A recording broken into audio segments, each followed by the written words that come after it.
Hello, and thank you once again for joining us. Hello! For this yet another Drunk Doctor Who podcast. What are we drinking today? Episode 53. We should introduce ourselves. Yes. Episode 53. The Ambassadors of Death. The Ambassadors of Death. Okay, I'm Hatter, this is Holden. I'm Timothy Oliphant. No. That's who I am this week. No. Alright. Shh, they don't know that. Okay. I'm drinking Long Island iced tea. And I've been drinking Smirnoffs and... Smirnoff Ices, yeah. Smirnoff Ice, Strawberry Kiwi, and Jack and Coke. Yeah, when you get there. Rum and Coke. Yeah, mine's a Long Island iced tea, and when I run out of that, Magma Flame, my favorite whiskey. Magma Flame. Okay, just as a note, this is it's going to be a long podcast. 30 minutes, we'll wrap it up. Yeah, I don't think so. All right. So, 2 podcasts ago, he got completely wasted. Number 51. And he was in the living room kind of passed out. And I pretty much did the podcast. And then last time, it was the opposite way around. We got in here and I pretty much went, fell asleep on the couch. And he did the podcast. So, that's why we're both drinking low octane alcohol tonight to make sure we make it through the podcast. At least thus far. We'll step it up when we run out of the low octane and go to the high octane. But hopefully we'll be far enough along it won't make a difference. But we have questions and wrap-ups for 3 weeks, basically, for 3 different serials and podcasts. So that's why this one might be a bit longer. Okay, and this one was the Ambassadors of Death. Yes. Alright, it's a 7-part serial, 7 episodes. Okay. Alright. Okay. Happy Wait. General Carrington, Regan. So, wait. Let's talk about antagonists, because we also had Dr. Tatalian. Dr. Tatalian, yeah. It's arguable whether or not he's like a generally bad guy or if he's just following orders. Because at first he was willing to blow up the doctor and kill him. So he's a bad guy. Okay. So he's like a minion of General Carrington. Alright. Talian. So Taltalian. Talian. Yeah, it's some weird French name. It's super bizarre. It took me 2 or 3 tries of reading the subtitles. Okay, well, and then credits. So Tatalian, and then we had Regan, who is the saboteur. Well, wait. Also, Sir James. We had Sir James, who was willing to play into politics and. Well, yeah, but he was willing to eliminate people. He gave those orders. Yeah. Okay, so, all right. Well, who is he? Sir James Quinlan. Yeah. I know who he is. Much later it said he is willing to play into General Carrington's sort of machinations. I don't know if his like evil intentions or he just wanted to be... He was willing to have people killed. Who did he have killed? Okay, we don't know exactly where all these orders came from. Yeah. Okay. So somewhere... Sir James is a question mark. Right? I think so. So General Carrington was kind of the kingpin, and then Regan was an actually evil person. Yeah. Carrington was evil, but under the guise of just going crazy with misguided good intentions. The cheese slid off his cracker. He had shell shock. And he gave direct orders to Talian, who did bad things for Carrington. And then Carrington convinced 3rd Doctor Sir James to do bad things.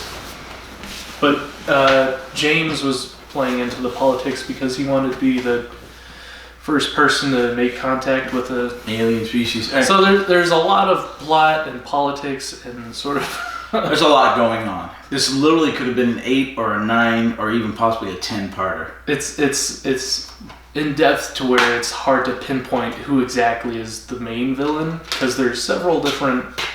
There's just a bunch of people that do bad things. Yeah, you think the aliens are the villains, but they're not. And this bad person doing this bad thing ties into being ordered by this other person to have done it. Oh, and what about Lennox? Lennox was a good guy. He just got wrapped into... Did he know? He was kind of a bad guy that kind of redeemed himself. I don't know how he got wrapped into that whole situation. Well, remember he probably sold some secrets or something, and they stripped him of his title. Yeah, but he was scorned because he thought he was underpaid. Like I said, I think he sold some secrets or something, and they found out about it. Made some bad decisions. So yeah, Lennox was not the best guy, but I wouldn't say he's the villain. Okay, so because of the drunk inducedness of the last two serials, we'll go over a couple things real quick. This season only has 4 serials, and it's season 7. The first season of Pertwee the Third Doctor. It's when it went to color from black and white, and they went from 40-something episodes a season to 20-something episodes a season. The Wizard of Oz, when she's not in Kansas anymore. Yeah. It's in color. Okay, so when it goes to the 20-something episodes a season, part of that money was spent on the color film as opposed to black and white. But part of it allows Doctor Who to have a much better budget. And that very much shows in this serial, where they use helicopters and much better special effects. And the whole space capsule and the lorries and stuff like that. Set pieces. Yeah, the set pieces, the sets, everything are much better in this serial. But with the 4 serials, the first one was Spearhead from Space, only 4 episodes. That one was shot completely on film, which we mentioned. Then the other 3 are all 7 episodes each, which is why I got wasted last week. I still don't know how you did it on 4 episodes. But this one's 7, and the next one's 7. And we have the new main companion, Elizabeth Shaw. And we saw the Brigadier, but he's been a companion before during the second Doctor. And we now have Sergeant Benton. Okay. The Brigadier. Yeah, Benton made his first appearance. Benton, yeah, he's awesome. But he's not a companion yet. He is. Right now? Okay. A companion is someone who helps the Doctor, who can fill the companion slot, because there's always a companion of some sort, except for one single serial with Tom Baker we'll get to eventually. And usually, but not always, they travel in the TARDIS. A lot of people argue that you have to travel in the TARDIS. No. But Elizabeth Shaw just did that. This episode. No. She didn't travel in the TARDIS. No, the TARDIS control thing. No, but she never travels in the TARDIS. She traveled by the TARDIS. The TARDIS control, not the TARDIS. The control is the TARDIS. Right. So now she's a companion. No, but eventually the Brigadier and Sergeant Benton actually travel in the TARDIS with the Doctor. That's in the 3 Doctors 10th anniversary special. We'll get there in 3 more seasons. Okay, so, alright, anyway, the 7 episodes aired from March 21st, 1970 to May 2nd, 1970, and is a very high quality production, as we were talking about. Nice special effects, nice sets, nice everything. Lots of on-site filming. Yes, great on-site filming. Yeah, the warehouse, the field, helicopters, vehicles, jeeps. It's really good. Shuttle pieces. Yeah. High wires, blue screens, green screens. Blue screens. Back then it was just blue screen. They had this really cool camera trick where they had these futuristic monitors, which are kind of like window blinds. It goes up like this, and then the window blinds fold down, and then the monitor's blue screened onto it. Did you notice that one there?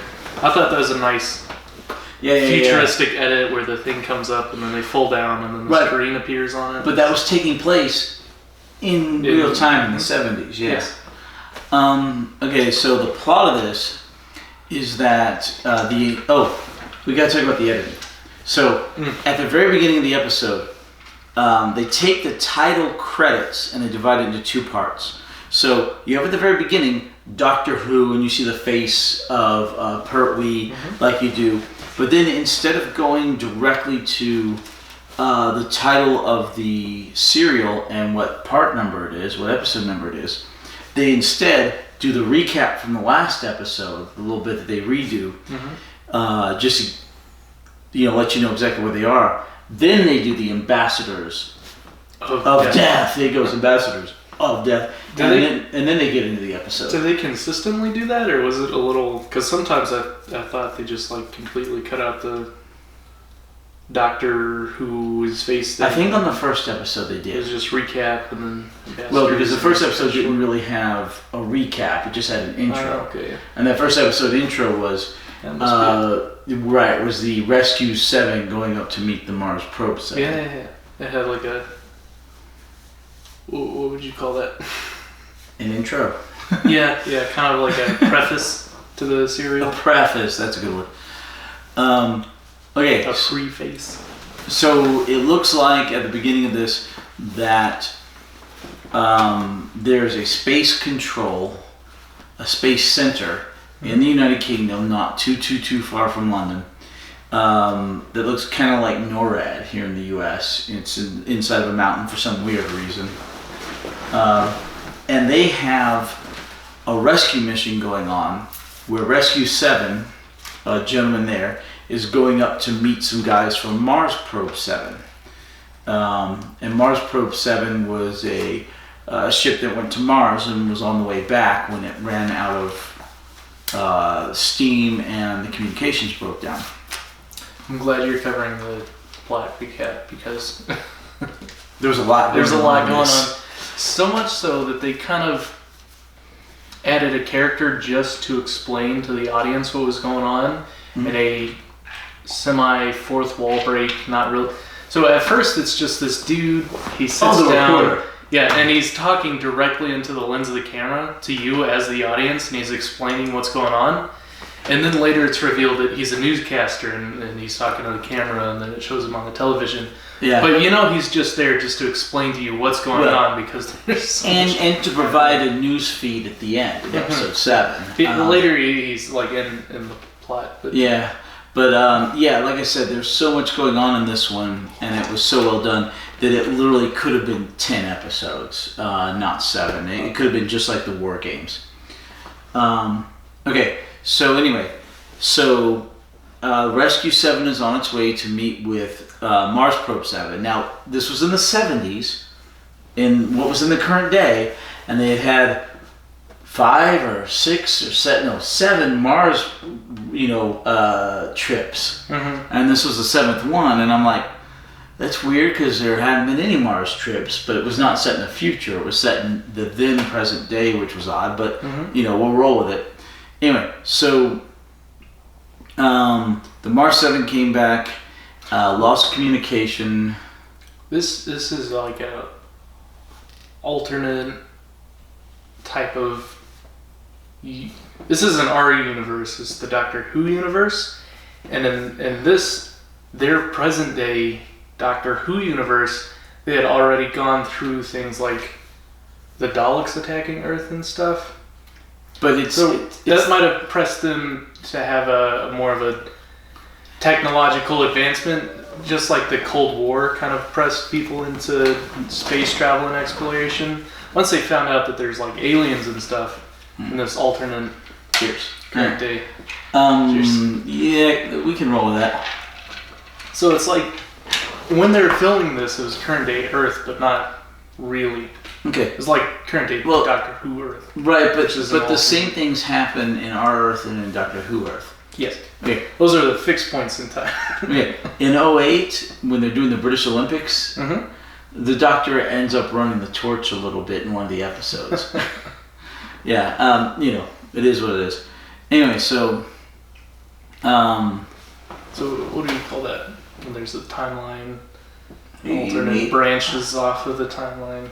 Well, the parallel worlds of parallel universe. Just like the Marvel movies are like current day Earth, but was superheroes. Yeah. So it's different. Yeah. Okay, so that works. So it's current day Earth, but it's different. Yeah. Okay. We'll roll with that. That makes sense. They're better than us. Right, because the Daleks never invaded Earth. The Daleks never invaded Earth. The Daleks' invasion of Earth was 2160. Oh, right? never mind.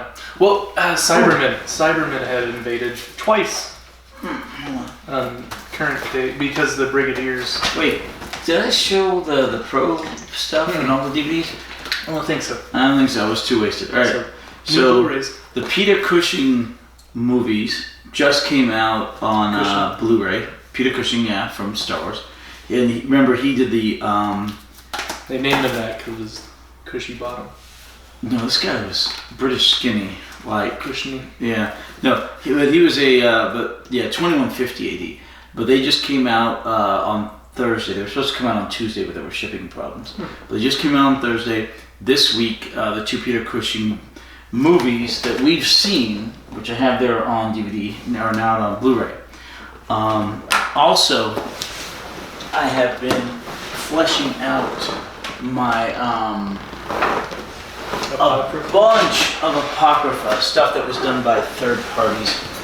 Okay, so there are two big companies that have done Doctor Who stuff, not sanctioned by the BBC, but just on their own, using a lot of the same actors and characters from Doctor Who, and sometimes the same villains through other licensing, especially in the 90s, but not always. That took place during, in between revivals, when all the... Mostly, but there's still some of it going on today. Okay. So BBV is one of the companies. The other one's Real Time, REEL, BBV. Oh. Essentially, what does that stand for? Essentially, Bob and Bert Video. It's two guys who did it or something like that. Big booty video. But, the Airzo solution is like one of the first ones. This has 4 of the doctors in it. Right, there's Pertwee, the gentleman doctor that we're on now. Mm-hmm. This is the 5th Doctor, Davison, the 6th Doctor, Colin Baker, and the 7th Doctor, McCoy. They all look very different except for Pertwee. Pertwee looks the same. Yeah, he's just about 20 years older than this. Okay. No, that's McCoy. Yeah, here's Pertwee. Yeah. Who else is in it? McCoy. Yep. Him. Okay. Colin Baker, top left. And Davison just to his right. Yeah, there you go. Yeah, I don't recognize him. That's Davison, Colin Baker. Right. I think Pertwee aged the best. So yeah, probably. But he was already decently old with his hair. But anyway, so got this for my birthday, which my birthday's Saturday. Thank you. I paid for half of these and got the other half for my birthday. And then here's Probe with 52. 52. And there's several Probe ones, and this one has Colin Baker, Sylvester McCoy, John Pertwee. Alright, more Probe. Giggity. More Probe. Giggity. More Probe. Giggity. Alright, then we get into Auton. Like, we just saw the Autons. Remember, it was the first, they were in the first serial of this Doctor. Auton 2.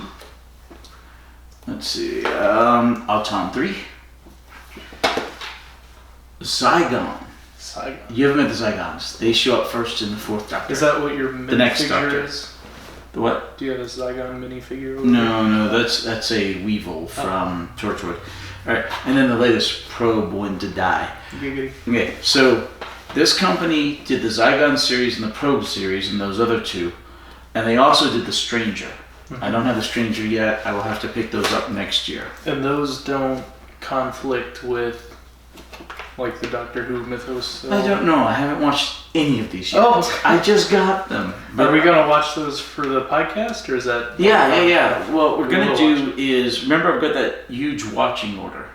Okay. Yeah, I've got the pages of exactly when it comes chronologically. Okay. And we will watch them all in order at the appropriate time of air date.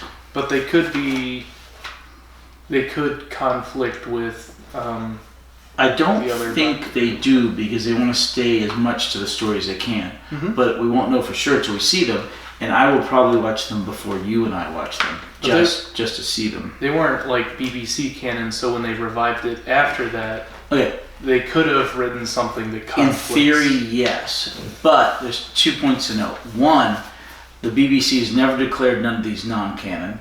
Well, they didn't The only thing they ever declared non-canon was their own animated production. So those are Screen basically fan fiction. So a little more than that because of the people in them. well, But that's why I call it apocrypha, Mhm. you know. And then the other stuff, the real-time stuff, is here. those are the movies. This is real-time.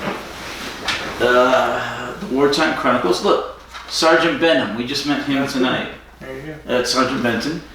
His first appearance. Yeah, his first appearance was tonight. The Ambassadors of Death. Downtown. Downtown. Look, the Brigadier. Bowling Ball. That's the Brigadier. That's a Brigadier when he's much older. Oh, and that's Sarah Jane. You haven't met her yet. I haven't met her yet. We will meet her towards the end of this Doctor. We do like Sarah Jane. That's your Sarah favorite? Jane is probably the most Deserving. recognizable, iconic, and best companion of the Doctor. But she's much older there than she was in the show. Not too much, actually. Okay. A bit, though. But she ends up getting... She's in 2 of the spin-off shows.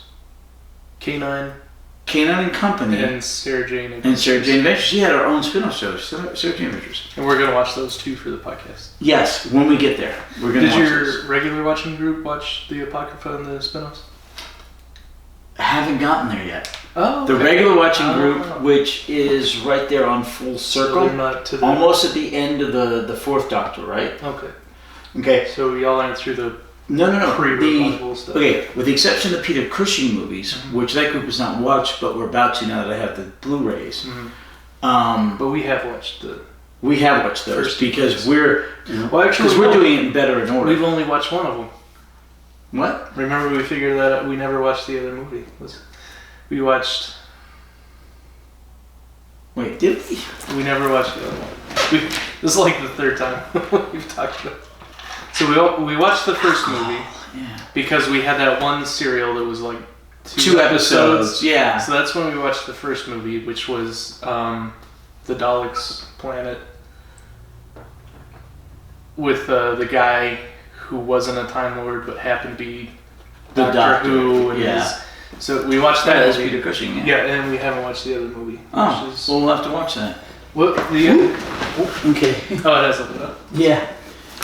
Okay. So, But the what- second movie is like the documentary, the making of the... No, that's there's a third one that's called Docs. Okay. That's a documentary. So but- we've only watched one movie so far. Oh, the other one we watched was Adventures in Time and Space. What was that? That was the biopic No, we haven't watched that. of Hartnell, no? No, we haven't. We talked about watching it, but we've never watched it. Okay, so we just figured out we got some more watching to do. Okay, Because so, I've written them down, and we've only Right. watched one movie. okay, so we may have to rewatch the first movie. Then No, watch, we've already watched the first movie. well, Well, now it's in blue. we did it with the other deal. So, okay, so we've watched the first movie. So we're gonna have to watch the second movie Yeah, haven't watched and then the biopic. it. And the biopic. We haven't watched that Okay. either. You sure we can watch that? Positive. Yeah. Okay, I must watch that with my We've wife. gone all... Okay. We've gone, We've gone over this a few times. All right. we And looked then through all of the notes. Mind Game Saga. That is Ace. Ace. She's a companion with the 7th Doctor. Okay. Haven't We'll get to her. Okay. Deimos Rising. This is in. Deimos. It's a sequel to Downtime here, but I don't think it has any of the same characters. Okay. All right. The Daemons of Devil End. Demons. So those Demons. are like All right. demons? Right. It's that AE that they do in Old English and Gaelic and stuff. Oh. Okay. So it's like Old English demons. Okay. Well, yeah. This is the sequel. See, White Witch of Devil's End returns as the Devil's End. These are sequels to the Devil's End serial It's Pertwee. of Pertwee of the 3rd Doctor, which we will watch these eventually. But first we got to watch the first one with him. But we'll watch these much later when it gets to chronological order. Yes. And Syl and the Devil's Seeds of Arador. You don't know this character yet. He shows up in the... Oh yeah, that's Jabba the Hutt. No. No, this is Syl. He shows up in the Sixth Doctor. Okay. This is stuff I've been collecting lately and haven't been able to show you because we've been too wasted. But this is during the Sixth Doctor, the one on the top left. I'm glad you're here because I have no idea what order to watch anything. Okay, once again, I've got extensive notes. And it's a good thing you're my mentor. if you want a copy, just comment on the videos and I can get you a copy of my spreadsheet and my lists and all that other stuff so you can watch everything in the appropriate chronological order.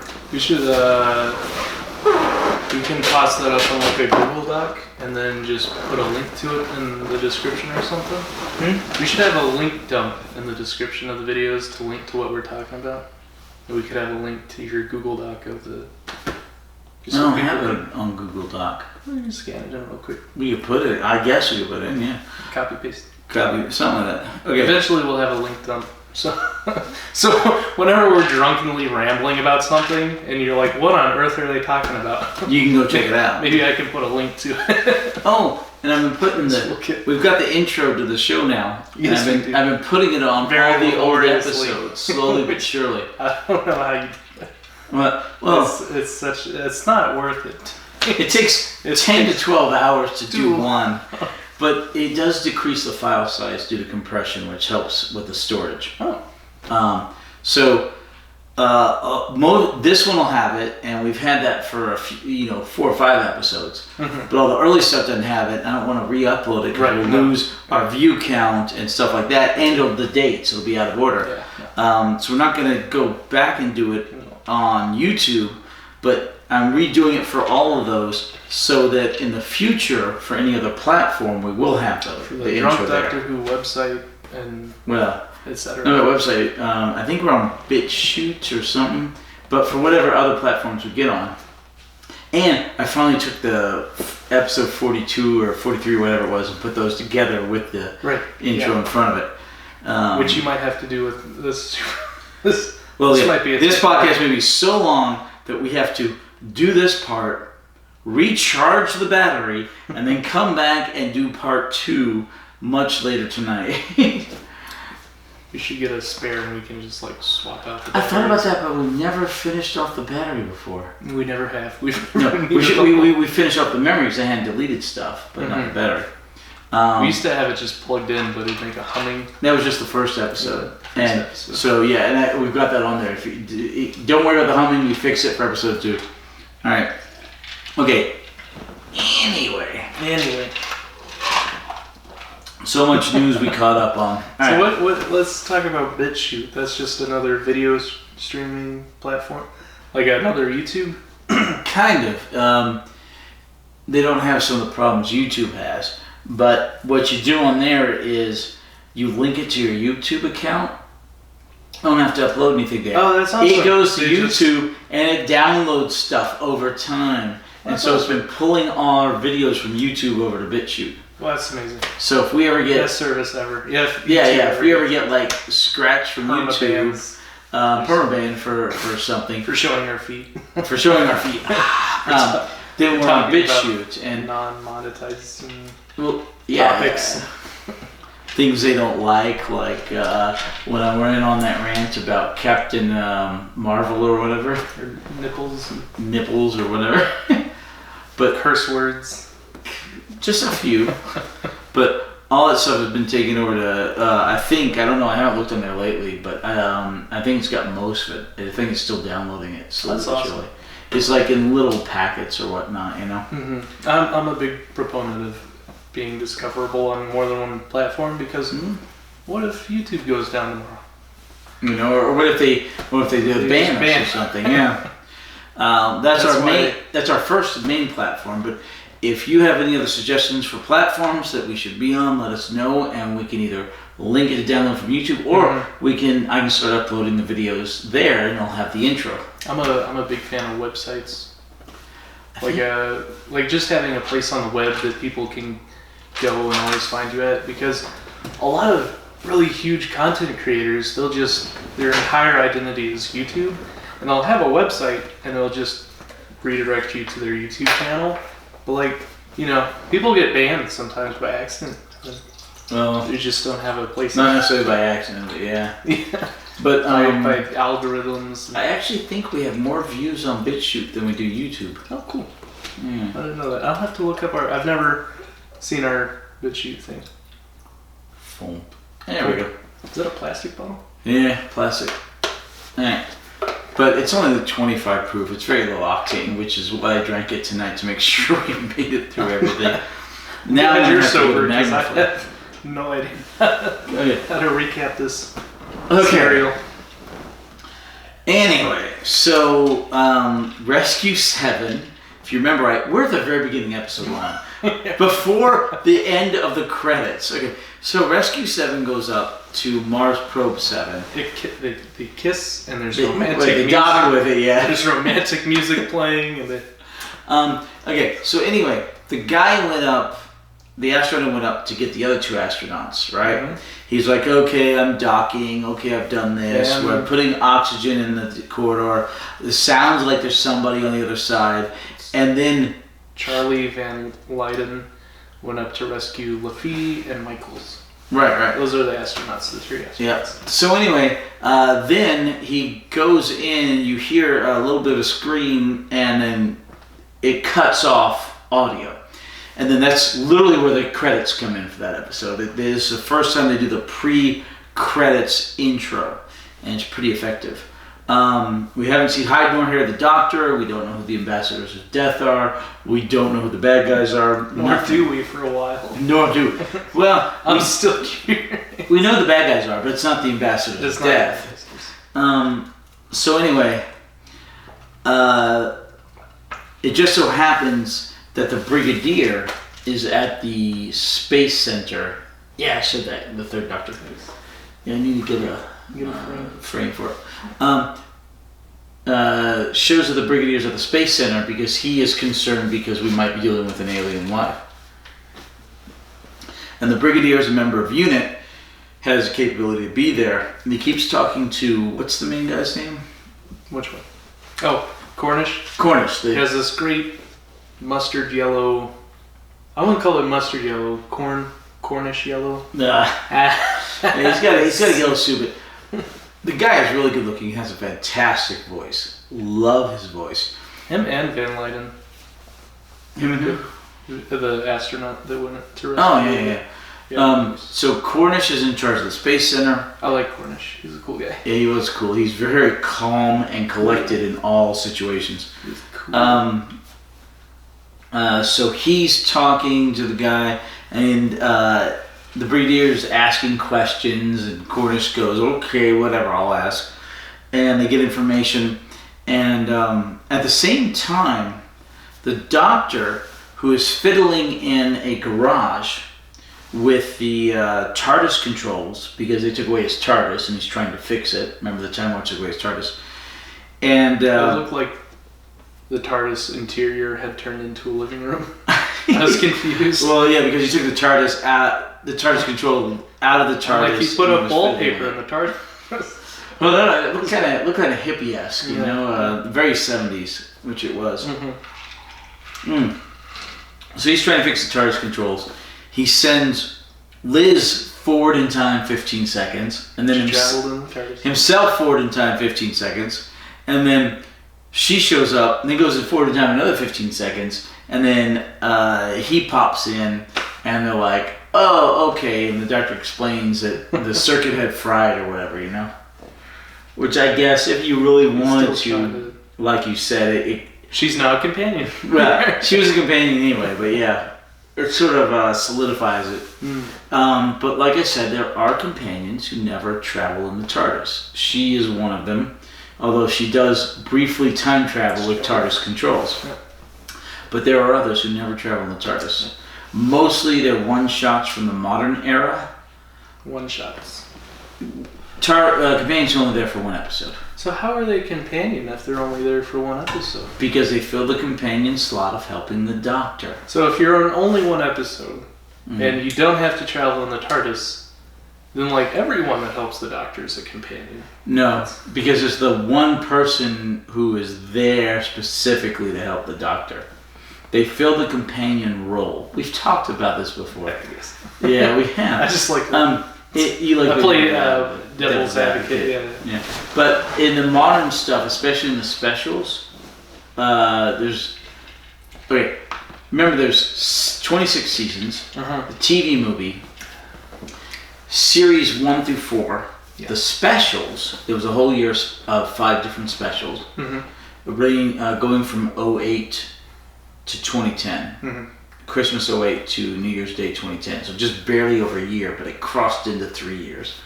The specials, and then currently up to series 13 starts next year. Series 12 is done. 13 will start sometime next year. Do you have 13 Doctors first season Blu-ray? I think that just came out. No. For second, right. Series 12 for second series just came out. And I haven't bought it yet because I've stood in Barnes & Noble, held it in my hands 3 or 4 times, and I could not bring myself to buy it because of what it does. No, like I said, until I want to see if they fix it, but if it was all just the Master being a Hanyak, but right now I can't bring myself to support that change in the show, you know? I think, my guess, you've talked to me about them throwing all of the Doctor's history completely out, writing out the window and sort of blazing a new trail, and you're skeptical of whether or not this is a permanent thing. Right.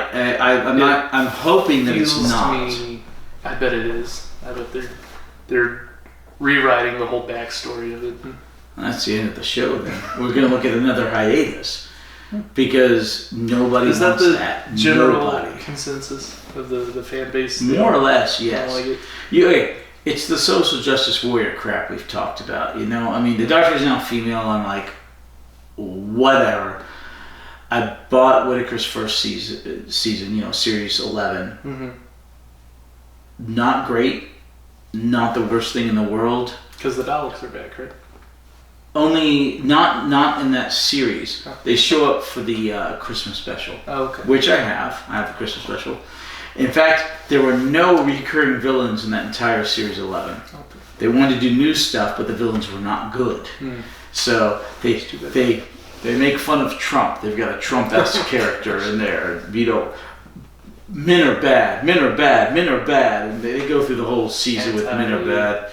Capitalism, it's basically social justice warrior crap. Like underlying themes and right. And I could see a whole bunch of people, and a lot of people did give up after that series. And I haven't watched series 12. I've seen everything else, except the third party stuff I haven't watched yet. But I just can't bring myself to buy and watch that. I don't want to support it. But we'll see what happens. They can rectify it if they retcon it away, but I've got to wait for Series 13 to find out what happened. Or what happens. Let's talk about if they don't. Alright, drink. Okay. I need a drink to talk about that. So they take the show in this new direction that you don't like, and most people don't. Most hardcore Whovians don't like, and that causes a huge viewer drop off, and there's another hiatus. You think the show will eventually come back? Will be revived again, or eventually? And there's a couple things they could do. The thing is the exposition dump in the Timeless Child, which is the last episode of Series 12, was all done by the Master. The Master lies. So hopefully we get into Series 13, and Chibnall rectifies and corrects everything and says, well, yeah, the Master lied. None of this is actually true, yada, yada, yada. And then we get an explanation for Dr. Ruth, who apparently was a black female version of the Doctor from way in the past, but she had a sonic screwdriver, which means she's probably post-Second Doctor. The best explanation for her is that, remember when the Time Lords took the Doctor and forced him to regenerate from number 2 to number 3? there's always been speculation that there were adventures there that the Doctor had in service of the Time Lords, and then they wiped his memory when he went to 3 of all that had happened. And in fact, when we saw the Ruth Doctor originally, that brought up all that speculation about in between 2 and 3 and how that could work.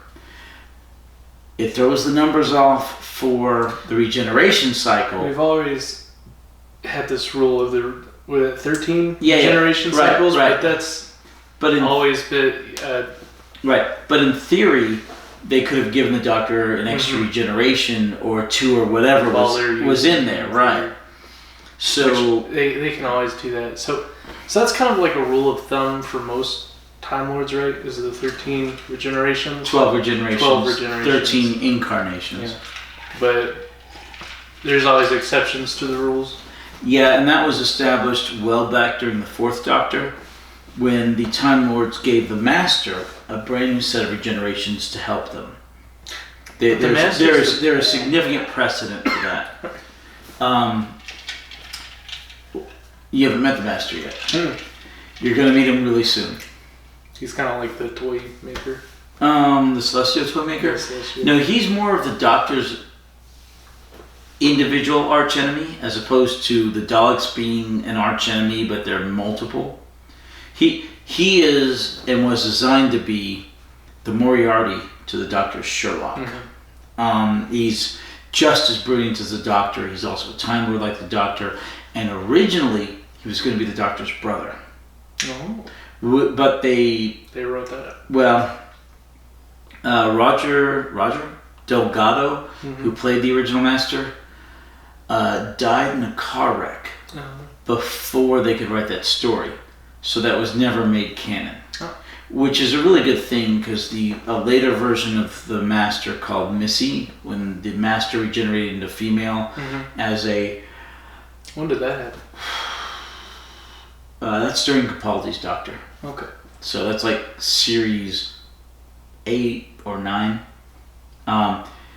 They regenerate them, and this is sort of a prelude to the Doctor regenerating into a female. Sort of to see how it goes. And it would not have done well, except the actress who plays Missy is fantastic. If she'd been the right way to do it. Yeah, if she'd been the first female Doctor, it would have been great. The problem is they got this wet sackcloth milk toast lady, Whitaker, to play the Doctor, and she is not good. Tell us how you really feel. She's bad. But the lady, and I can't think of her name, Gomez? I can't think of her name. I could grab the Blu-ray, but she's fantastic. Absolutely fantastic. And she made it work. But there's a big scene where she kisses the Doctor. Cool. Like really sultry kisses the Doctor. That'd be weird if they're siblings. Right, I'm so glad that they're not siblings, because that would have Leia. been so awkward. I mean, like that scene in The Empire Strikes Back where Leia kisses Luke. They hadn't really decided. Big. And then you find out in the siblings. next movie they're siblings. Yeah. And then George is writing that. And they're like, wouldn't that be weird though? And he's like, go ahead. Yeah, do it. Yeah. Go ahead and make them siblings anyway. Which is Oh my gosh. Okay, so anyway. Anyway. Okay. So, back to the story. I'll let you do the recap. We're still on episode bloody 1. We got 3 weeks of questions at the end of this. Alright. Please. Yeah, the last 2 episodes were short. This one's going to make up for it. Okay. Okay, so episode 1. Like I said, the capsules link up, and then the guy loses radio contact.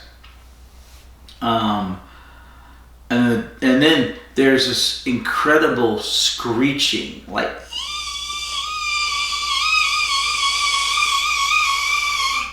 but much louder. And I could do that. I actually can do that, but you trust me, you don't want to hear it. It's piercing. And the Doctor recognizes it because he was watching it on TV while he was messing with the TARDIS controls. They had a TV on.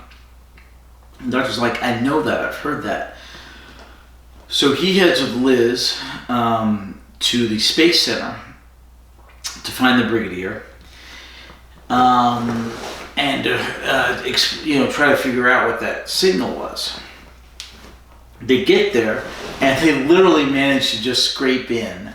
Literally, another car in front of them, the gate goes up, and that car goes through, and the doctor, vroom, with Liz, rides in on Bessie, the nice yellow old car. And the doctor goes up the lift, or goes down the lift, and he's like, "No, I haven't got a pass. I don't believe in him." So then the doctor and Liz are there, and the guards show up to take him, but the Brigadier's like, "No, I can vouch for them. They're my associates."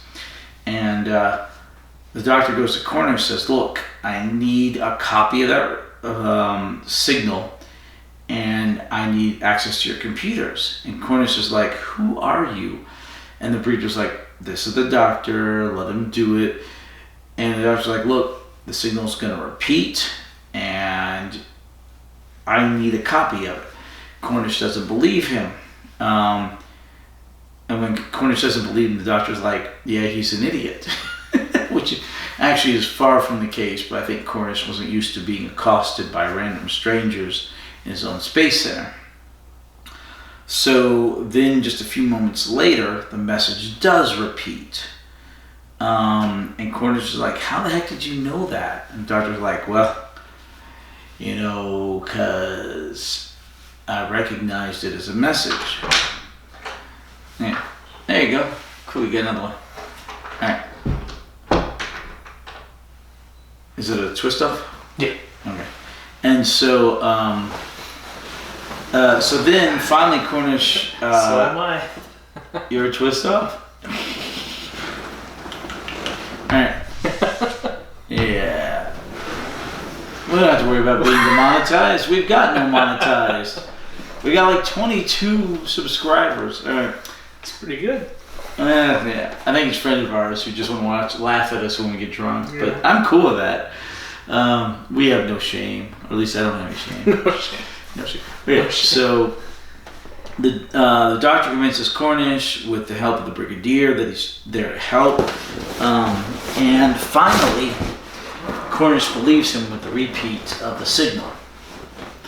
You're still on episode 1. Yeah, we keep getting off track. What you talking about while it's gone? Episode 1. Okay, so there's a lot going on. There's so much going on. This should have been 10 episodes. So much. Even the wrap up is very truncated. Yeah, it seemed very I'm done. cut short. It's like, okay, you take care of that. You take I'm care out of here. that. Yeah. We go ahead and let's do it. Seriously, like I said, 10 episodes. Okay. So most of the time we complain they're too long and there's not enough going on. This one is way too much. So, and the whole time there's that reporter guy talking about everything, dialoguing and explaining. And Mars Probe 7, Rescue Craft 7 is about to link up with Mars Probe 7, and there's still set radio silence, and he's talking about all that stuff. So then you get a different signal that goes through, and the doctor's like, "Okay," and they're like, "Another repeat," and the doctor's like, "No, that was totally different. So we need to figure out where that came from. We need to triangulate it." And Cornish is like, "Well, isn't it too late?" And the doctor's like, "They repeated the question, maybe they'll repeat the answer." So the doctor goes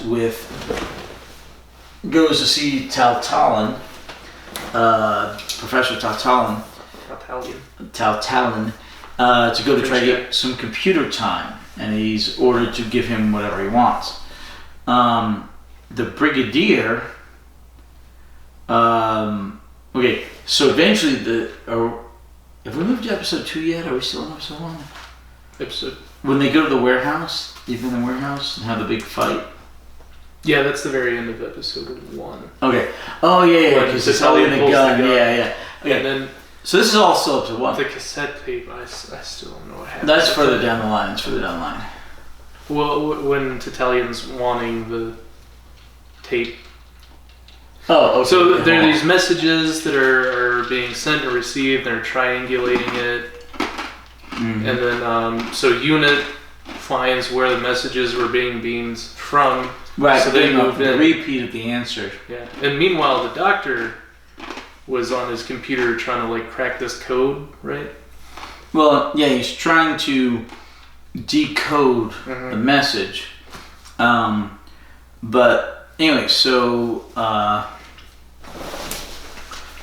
eventually the answer is repeated, the one from Earth, and they get to figure out that it's coming from London area. They do a 3-vector triangulation, and they go, oh, it's in London. And then they figure out that on the ground from the local triangulation that's coming from a disused warehouse. And they head there. The base of every Doctor Who. Oh yeah, disused warehouse. That continues in the modern stuff, into Torchwood and everything. Seriously, Children of Earth, great use of disused warehouses. Wotan. Yeah. Also, so they go there, and there's actually a large firefight in which 7 or 8 people die. A lot of deaths. A lot of children's show. We ended up with, and you can tell they're on location with film because the gunshots don't provide that video static you get on videotape in the set. But they do a little later in the episode. Well, it's because that room was filmed on set, not on location. So explain that, how that works. Okay. Why does that make the video feed fuzz? Because something to do with the magnetics, I believe, or the sound vibrations. Oh, okay. But the videotape recording in studio was nowhere near as good as the film, So the film on location, during the right, you didn't have that problem. When you got back to the set in studio, you had that problem because they were still using the videotapes and doing videotape editing, which was horrible.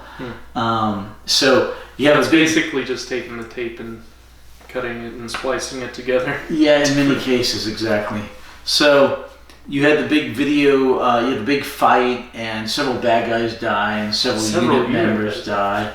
And the Brigadier is staring down the main bad guy. What's his name? We don't know it yet, but what's his name? Which bad guy? That was Regan. Regan. Staring down at Regan and going, no. That was the sergeant. It wasn't Regan, it was the sergeant.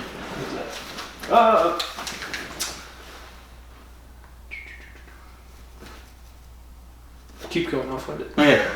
You may have just been referred to as a sergeant, but the sergeant guy and Dobson? I think so. I think that might have been Dobson. Okay, so Sergeant Dobson, who the main bad guy, who we later on find out is General Carrington, tells the sergeant. So we've got General. These are people in the army, the British Army. So you got General Carrington, and you've got Sergeant. What's his name? Dobson. And he tells Sergeant Dobson to hold off unit. So Sergeant Dobson goes out there with about 5 men. He says, try not to kill him if it's possible, which is an order he throws right out the window. Yeah. he just immediately starts shooting. Boom, yeah. So big firefight, lots of bullets thrown and shot. 6, 7, 8 people die. One guy just gets shot in the hand though and loses his gun, which I thought was kind of cool, Blazing Saddles style. But several people die, and there's a stare down between the Brigadier and the Sergeant Dobson. And Brigadier's like, if you kill me, my men will just kill you. Big waste, And then one unit officer gets up who is knocked out, and he starts to throw this hanging engine or whatever.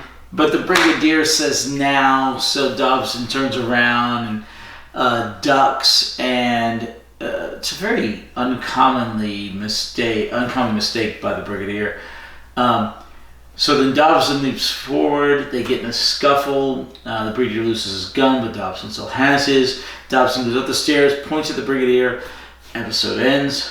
You don't know if the Brigadier's going to live or die. Then we get to episode 2, And the guy ends up, I guess he saw too many unit people, Dobson in the background. After a moment, the thing decides, Yeah, he surrenders. They're like, okay, I surrender. Probably not going to win this. Yeah, but like 8 people dead in one episode, children's show. This is back when we didn't insult children's abilities to cope. Violent. Well, once again, G.I. Joe. Have you ever watched that show? G.I. Joe. There's so many people die, and there's some gruesome. Yeah, it's gruesome. So, yeah, we have cookies. Come to the dark side. We have cookies. So then Dobson gets taken back to unit. He gets put in a cell. And we see that was Benton then, wasn't it? Benton shows up later. Okay, it was a different guy. Different guy locks him in the cell, asks him, can I get you anything? Oh no, Benton put Lennox in the cell, yeah. Okay, so he gets put in a cell, and then he gets rescued by an insider, had to have been an insider, who knocks out the guard. He points a gun in the guard's back, and then the guard who's bringing the tea to Benton turns around, and then he knocks the teacup in his face. Not Benton. It's not Benton yet. It's somebody else. Yeah. Yeah. I just thought it was sad how he got this hot tea on his face, hot on his face, and then he knocks him out, and then lets him out. It's just such an evil thing to do, because he's holding him at gunpoint, and he decides to pistol whip the teacup into his face. This is wrong. He goes, Okay, so karate chop. A lot of karate chopping going on in this. Oh yeah. Okay, so so the sergeant gets away. Oh, but not until after the doctor and the doctor interviewed Dobson. Well, the doctor and the brigadier interview him. They interview him, and he's not talking. He was very, very good, actually. And the brigadier's like, I'll make you talk. He says, not talking. And so then the doctor says, yeah, you're not going to make him talk. And they start to leave. Doctor comes back in and goes, all right, stand up to me. Call me sir. My person. And the guy stands up, sir. He goes, oh, Army. Sergeant, I should think, because that's how a sergeant would react to an officer. Because I think sergeant is the highest non-officer rank or something like that. So anyway, so the doctor starts to figure them out. I mean, the doctor is continuously figuring out all this stuff all the time. Elizabeth Shaw is also really good being a scientist. So then that guy escapes. Let's see. In the meantime, the rescue capsule started coming back. And it's on the way back, and they're like, we don't have radio contact, but the explanation was given that when the capsule's interlinked, if the Mars Mission 7... Static. It has solar panels on it. So if those solar panels collected too much solar energy, because there's no one, right? If there's no one in there, and if there's nothing to use it on, that it would have been overcharged. So when they connected up, that charge could have short-circuited the radio because they would have interlinked of the rescue mission. It was a very good explanation by the young lady who works there at Space Center. It was really well done. So it's a viable explanation. Logical explanation, yeah. We don't really know what's going on. Right. So in the meantime, the rescue thing's coming back.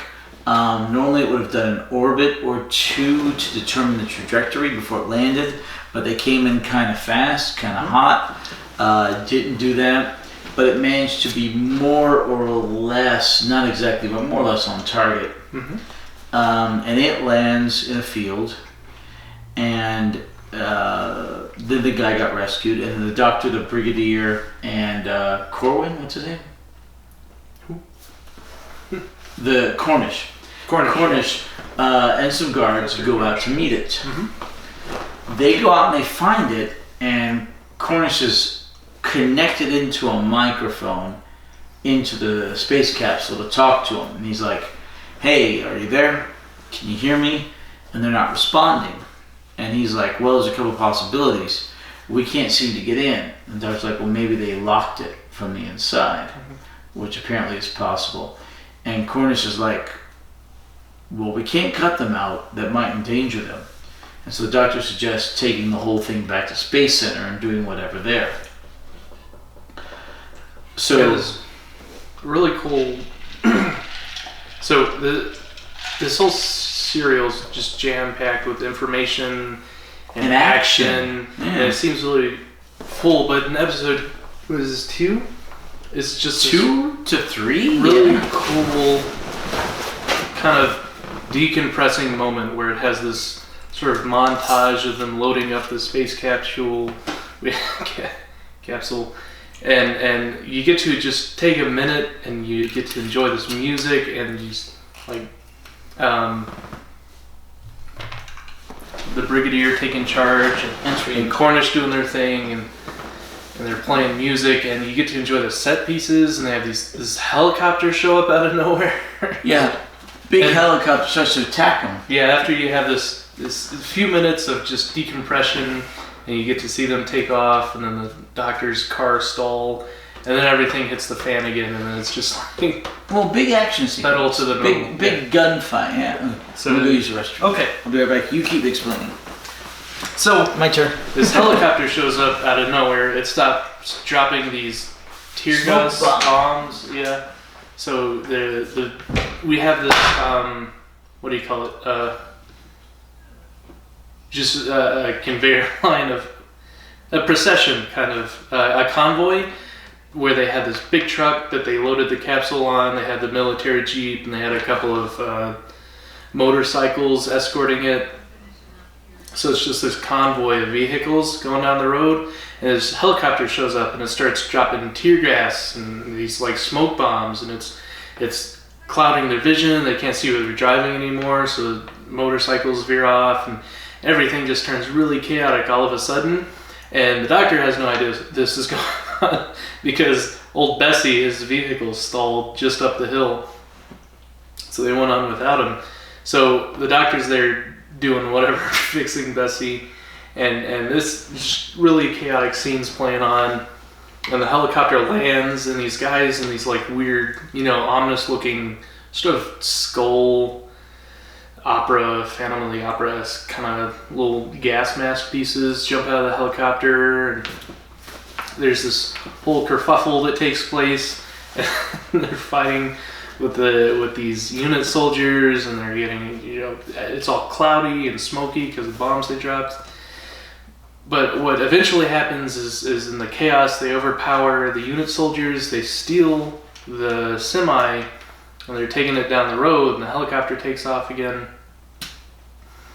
And then they turn it around, so it's no longer headed towards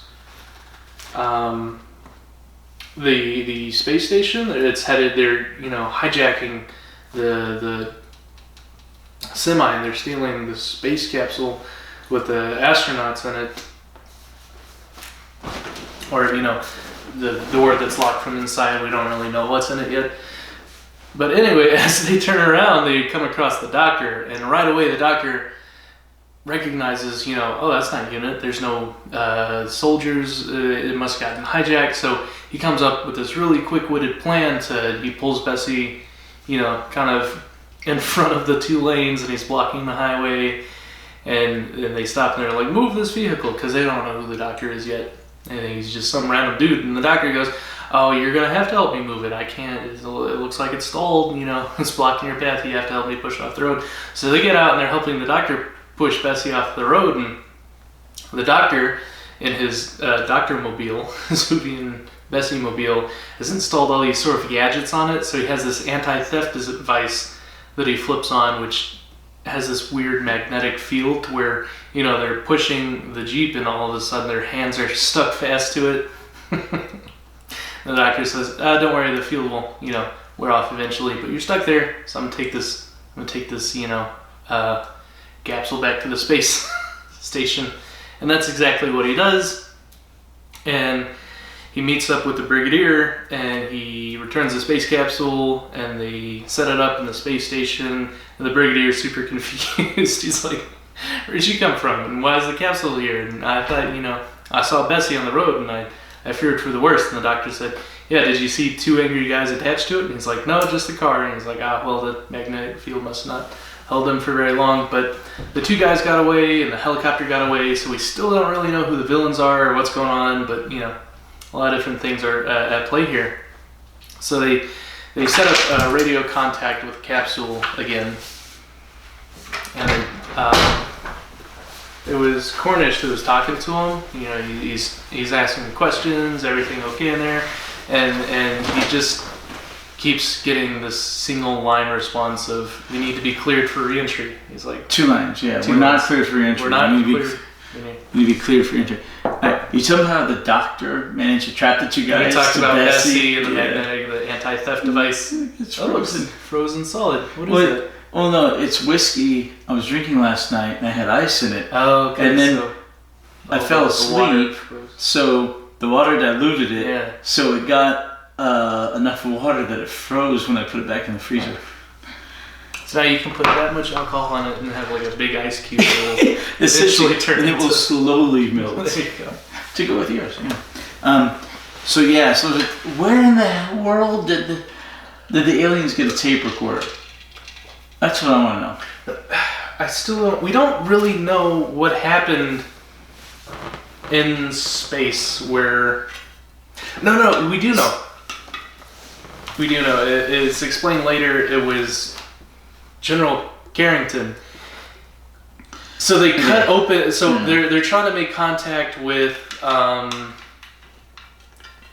with the astronauts inside the capsule, and they're getting the same pre-recorded response. And then the doctor grabs the mic. Like, "What's the capital of Australia? How many beans in 5? Yeah, how many beans make 5?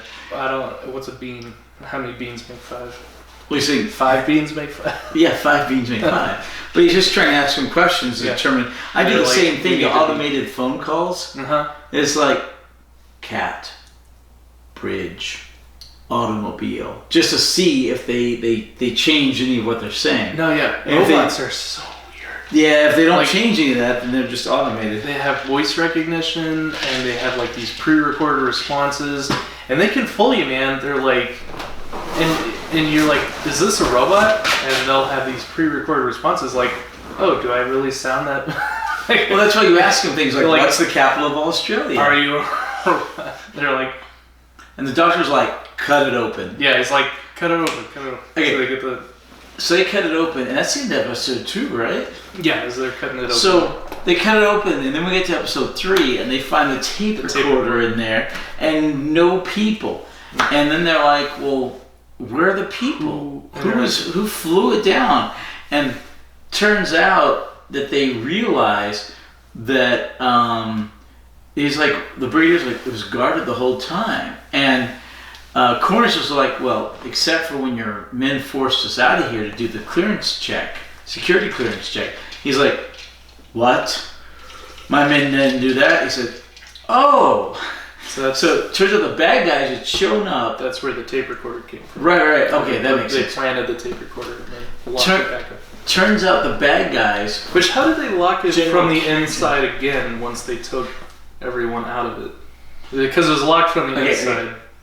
We don't know if it was checked afterwards. It was locked from the inside. Right. We only know that they knew in the field it was locked. So they just cut it open anyway. Right. They didn't check, but because they assumed that the status was still the same. Yeah. So apparently General Carrington and Regan, this Regan guy is really good. He's a bomb villain. Yeah, he's a bomb villain. You know. They showed up. They got everybody out of there. They took the occupants of the capsule, who turns out to be the ambassadors, out of the capsule. We don't know that yet, but that's the way it worked. Highly irradiated people in astronaut suits. Highly irradiated astronauts, right? They take them away in the hey ho laundromat truck. Hey ho laundromat truck. They take them away, and then the doctor and everybody show up and they try to get them out, but it's the tape recorder, and they finally have to, what do they call it? Lances? What kind of lances? Arc lances? Oh yeah. Blowtorch. What we call blowtorches, they call it arc lances or something. They open it up, and of course that's there. And so they're like, okay, there's somebody on the inside. We need answers. Right. This guy escaped. These guys came in and took our astronauts away from us. And they're one step ahead. They knew how to ambush us. And where we were going to be and all that. And they knew our frequencies, remember? Set to their frequencies. So they go demand answers from Sir James. This is when we first see Sir James Quinlan. He apparently is the British government head of all this agency. He sounds like a... Space agency, right? Well, yeah, I think the whole department that covers space agency and the space security, right? That's General Carrington. Right, that General Carrington was the head of, but above them was Sir James Quinlan. Yep. He basically is in charge for the government, for Her Majesty's government, of all the space stuff. And they go and they talk to him. Did we forget to mention when Tatlin held a gun on the doctor, the brigadier, and Liz? Right, when he had the tape thing and the... Right, we didn't mention that. The doctor was working on translating the code. Right.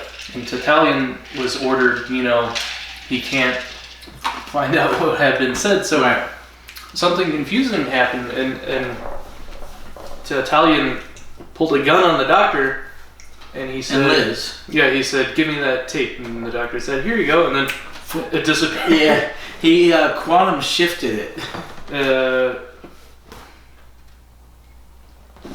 I wrote down the specific phrase. But yeah, okay, so literally that's still going back to like episode 1, but forgot to mention it. So the doctor quantum shifted the tape. Migration of objects. Transmigration? Transmigration of objects, yeah. What does that mean? What did he do? To transmogrify is to change or to move. So he moved the object both in time and space. How? I don't know. It's not explained. Is this a power that the doctor has? It not explained. Very handy. And does he ever do this again? Just make things disappear? I don't think so. It's very weird. It's true. This is very because it was very much like how when Liz in the first episode disappeared for 15 seconds, and they play that Scooby-Doo game of popping in and out, and then that's what she assumed. She's like, "Did you teleport it 15 seconds into the future?" He's like, "Not quite. Transmigration of objects, something." It's never really explained. It's just this. Correct, and it's never ever really explained. It's confusing. The only thing you can assume is it goes back to what they did earlier with the TARDIS controls. That he has something like that up his sleeves. Because this doctor has a lot of weird stuff up his sleeves. His Batman's belt of jacket pocket gadgets. Yeah. Alright, rum. Oh. Yeah. No, rum. Oh yeah. Well, no, I've got that too. Okay. Alright. This is my Smirnoff. Okay. And you got another one too. I do. And you got rum. I got rum. Yeah. I need mixers for my rum. No, there you go. Wait. Okay. So Tatlin runs away after very incredibly briefly holding Liz as a hostage. He's like, come here. Liz comes to him, and he holds her hostage just long enough to get out the door and throws her in and closes the door. I feel like Tatlin was as confused about the tape disappearing as we were. Yeah, well, he was. He was like, "Ah, screw it, I'm out." Yeah, but it was funny because, like I said, the brigadier showed up. Yeah, but he was frightened out of his wits. So that happened. The people in the helicopter showed up. Right. So all this stuff had happened. So you knew there's a bunch of people on the inside. So they go to Sir James Quinlan, And we need answers. right, and Sir James Quinlan kind of blows him off. He says, look, we're working on it. I'll tell you what I can, what I know. And gives him a bunch of non-answers. So they leave, and then Sir James Quinlan pulls open his closet door or whatever, and there's Tatalian. Mm-hmm. And it's like, oh, great. All these bad guys are in league, so Sir James Quinlan is a bad guy. I don't remove that question mark. He's just a bad guy. All right. So you got General Carrington, Tatalian, Regan, Sir James, and a whole bunch of thugs. They got a bunch of thugs at their disposal. Ex-military, military. There's a random London gangster thugs, street thugs. Yeah, it's a very organized group. Yeah, like ex-military organized, some thugs, some actual military. Yeah, like the general and the sergeant. Okay, so eventually, the ambassadors of death, the astronauts, are taken by the irradiated astronauts, by the bad guys in the hi-ho laundry. The laundry thing. Hey-ho. Well, they're taken to a bunker. In this bunker, the two people that helped. No, that's the next transfer. Okay, gotcha. So in the bunker is some sort of scientist guy and his assistant, Professor Heldorf. And so the astronauts are kept in a sequestered room, and they've got radiation going on, a bunch of rads, and the rads are going down. Fallout. Right, but Regan tells them they have to increase the rads in there. He's like, well, we need that to increase. That's why they're not doing well. And he goes, that doesn't make any sense. He's like, that goes against everything we know about radiation. I won't do it. So they learn that the location has been discovered, and they're having problems with this guy. So they take the 3 astronauts, they move them out, and they load them in the van. They kill the professor and his assistant. Yeah, in the meantime, the professor is like, look, if you take these guys away, they're going to die. You can't do this to them. He fights back, or attempts to. Looks like he's about really 60. Sad display of, he charges at the guy that's holding him at gunpoint.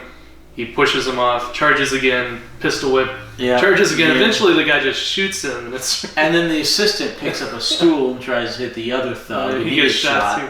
Children's show. It's sad. It was just really heroic people trying to... But he was trying to do the right thing. Yeah. He was apparently a good guy. So they put him in the ice cream truck. Or not the ice cream truck. The laundromat truck. Wait. What was the next one? It transforms into the Silcock bakery. Bakery, yeah.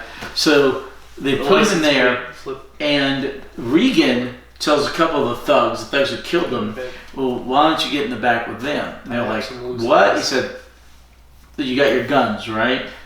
So they go in the back shoot the radiation. Yeah, not understanding how radiation works, or not knowing these guys were radiated. And yeah, it's funny. It's the most ridiculous. So he's driving, and he's tying up loose ends by killing the 2 guys in the back with the radiated astronauts. So he then puts on the full radiation suit, opens up the back door, and he's in a type of rock quarry with a whole bunch of loose stones, gravel pit.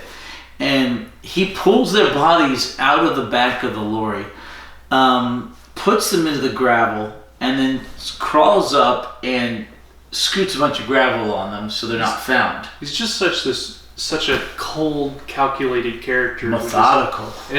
Has everything planned out. He doesn't care who dies. No. It doesn't matter.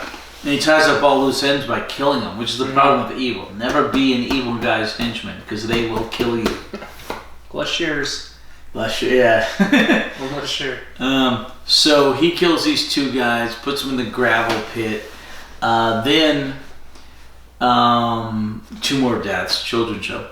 He goes on and he gets to the new bunker location, which has a different scientist in it with and this scientist, what's his name? Loxon or Oh, Lennox. Lennox. Ex-scientist. Yeah. He's been No. disbarred. Ex-doctor. Still a scientist, Ex-doctor. but he's ex-doctor. He's been disbarred. You find out later that apparently he didn't think he was making enough money as a scientist. He's probably sold some secrets off to the side, although it's never explicitly stated, and that he was, disbarred or whatever the doctor equivalent is. Practiced. Yeah. And so De-licensed. De-licensed. So now he's working for these bad guys because it's a way to make money and still do some science or something. Anyway, so they bring these guys there. I think we're still in the third episode, aren't we? Just, how's the third one end? I think so, yeah. Okay. I can't remember the... So he brings them there. The scientist is like, oh yeah. Because Liz gets... Well, he brings down the pictures of Liz and the doctor. Yes. Okay, so he brings them there. This guy's like, and he's like Dr. Lennox. And he's like, I thought they took that away from you. And so then he goes up to, and he gets a couple of pictures. And the pictures are of Dr. and Elizabeth Shaw. And he shows them to the Lennox. Says, yeah, you're something of a scientist, aren't you? Do you know these people? He says, I think I met the girl once. She was at Cambridge. And then he goes out, and then one of the irradiated astronauts gets out, and you think that Lennox is about to die, and then the episode ends. Right. Okay, so on to episode 4, when the astronaut was very grumpy because he's hungry for radiation. And then he kind of fell back, and he didn't die, and Lennox doesn't die. And Regan gets back in, and he's like, well, why'd you let him out? He's like, well, I didn't mean to. He just got out. And they put him back in. And Lennox is like, hey, if they die, you're not going to get paid, right? And so they have to go get more radiation. Oh, and then he gets a phone call and he finds out that's what they need to do. Yeah, they need more radiation. Yeah, we need more radiation. So, in the meantime, the doctors. Talon from the second episode had rigged the computer to think 2 + 2 is 5. Yeah, he messed up all the algorithms. He sabotaged the computer's calculations. So, I don't remember what for.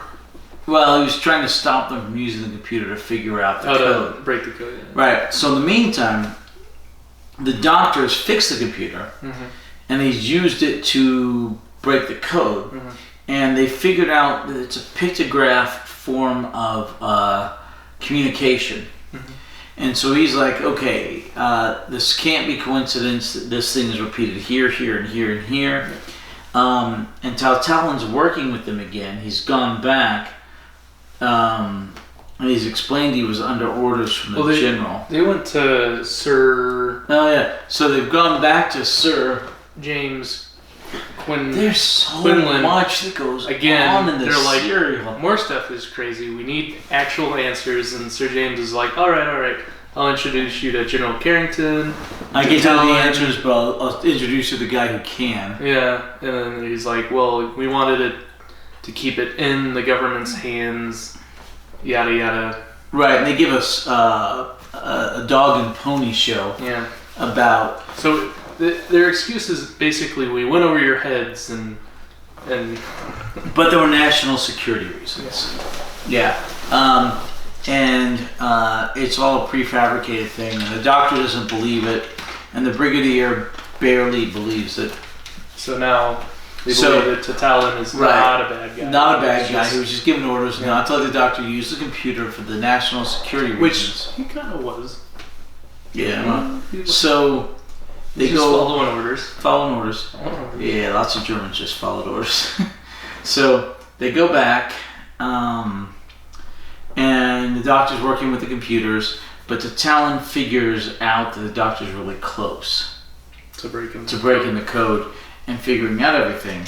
So Talon runs off to the bunker where they have the aliens, and he explains to them what's going on.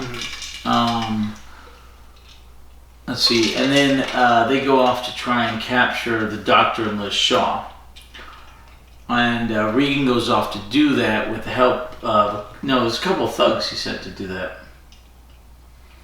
And they succeed in capturing. They do that by, because they found the bodies in the gravel pit. This is all still episode 4. They found the bodies in the gravel pit, and so the Brigadier informs the Doctor and everybody else about this. Get some more ice from us. Oh, there you go. Yeah. Oh, you said that you're wrong. Go ahead. So they found the bodies. So like, well, we need to check on all this. And so in the meantime, the doctors decided that the astronauts are still up there on they're still up there on Mars 7. So the doctor's like, well, we need to go up and save the astronauts. And so Cornish is like, well, we'll try. And Cornish talks to Tortolan. And Tortolan's like, well, we could do it in a few days. We could do everything else, but we don't have the fuel. And so Cornish is like, well, what kind of fuel do we have? He's like, we got the M3 experimental fuel, but we don't have enough of the regular fuel. And Cornish is like, well, what if we mix the regular fuel with the M3 fuel? Cornish is like, well, I could do the calculations. We'll see if that'll work, but it'll be problematic. And in the meantime, Sir James Quinlan doesn't like the fact that he will not give them permission to go up at all. He says, no, I will not give you permission to go up. And Cornish is like, well, if you don't, I will go to the press with all this information, and I will tell them you're not going to give us the money to go up and rescue these astronauts. And Sir James Quinlan is like, well, that should never happen. That would be bad. And Cornish was like, well, then let's make sure that I don't have to. You should make sure I don't have to by doing what you should do. So Quinlan is trying to stop Rescue 7, because they're going to use Rescue 7 because Rescue 8's unavailable, but the Doctor's been working on Rescue 7. He's trying to stop Rescue 7 from going up.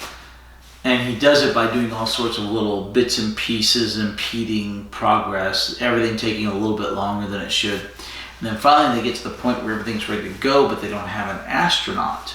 All the astronauts have either been sent to other projects, or they're sick, or they haven't had their security clearances yet, or whatever.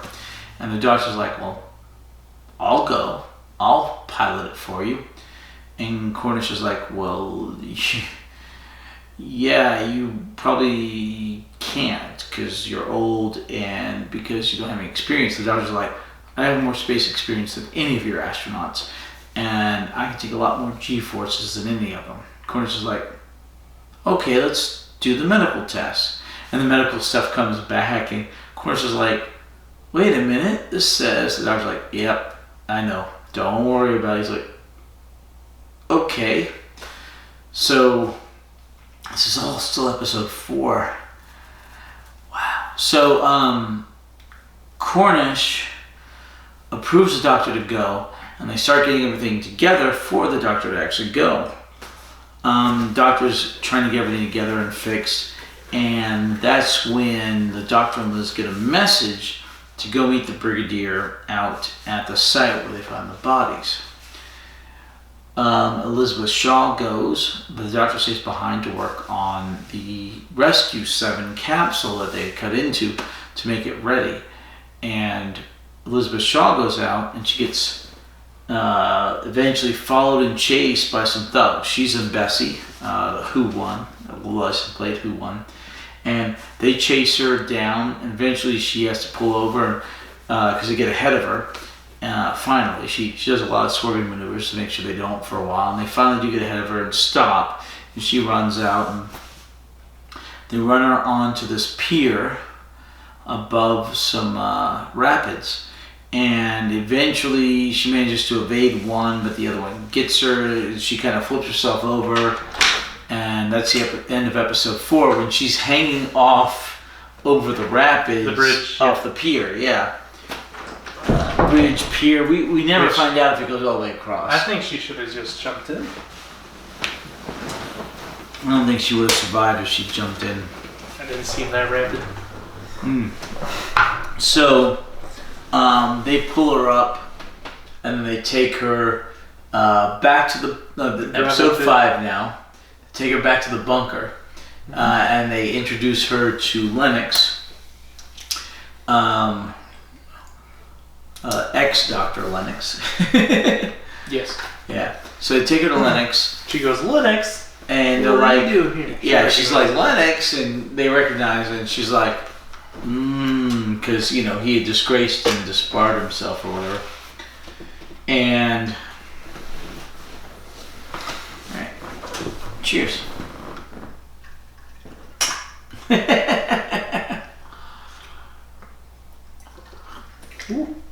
My ice brick is melting. I'm going to drive it home if I drink that. Yeah, well, remember, we've got a guest room. It's half filled it to like there with the... Well, there's ice in there too. Is that magma flame you put there? Smooth. Do you work tomorrow? I close. Oh, you're good. I'll go until like 3. Okay, so they put Elizabeth Shaw in with Dr. Lennox, and they've got the astronauts, the irradiated astronauts in there, and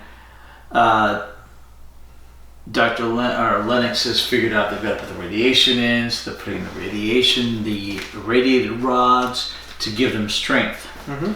Finally, by this point, they get the Talon shows up, and he's like, they figured it out, and the doctor's on the verge of figuring out how to build the machine to talk to them. He's figured out the codes. We need to eliminate him. And we need to do that now. So he shows up. Regan gives him a briefcase. He says, set this next to the doctor, and you've got 15 minutes to get out, and you're good. And Tatalin gives the mechanism to communicate with the irradiated astronauts and all the instructions for it to him, and Elizabeth Shaw starts working on it. Under duress, of course. So, but also she's right. She's a scientific mind.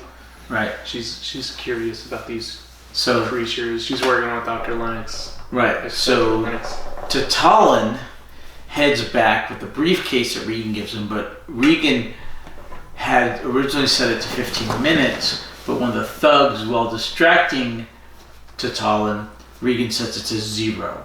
So it'll go off immediately whenever Tatalin just sets it by clicking the briefcase things together. Clippers. Yeah, so then Tatalin goes, and he's working with the doctor, and the doctor had figured out that he was one of the bad guys, and he says, hey, let me give you the opportunity to come clean with me, and I will help you. Just talk to me and keep your name out of everything. Just work with me. And Tatalin says, I'll think about it.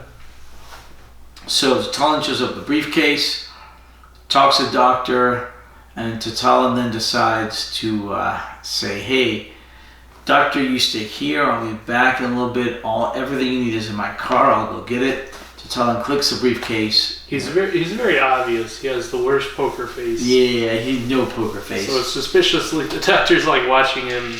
Right, but the doctor's a good hanging out in the corner. Yeah.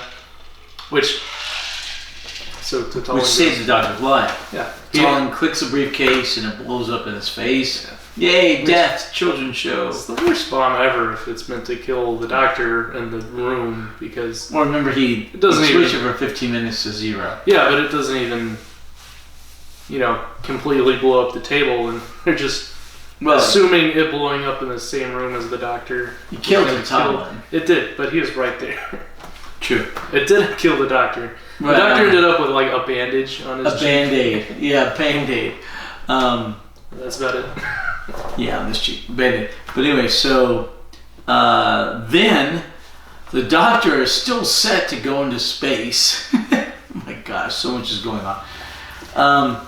So the doctor goes and gets into a space uniform and all that stuff, right? Mm-hmm. He's doing astronaut tests.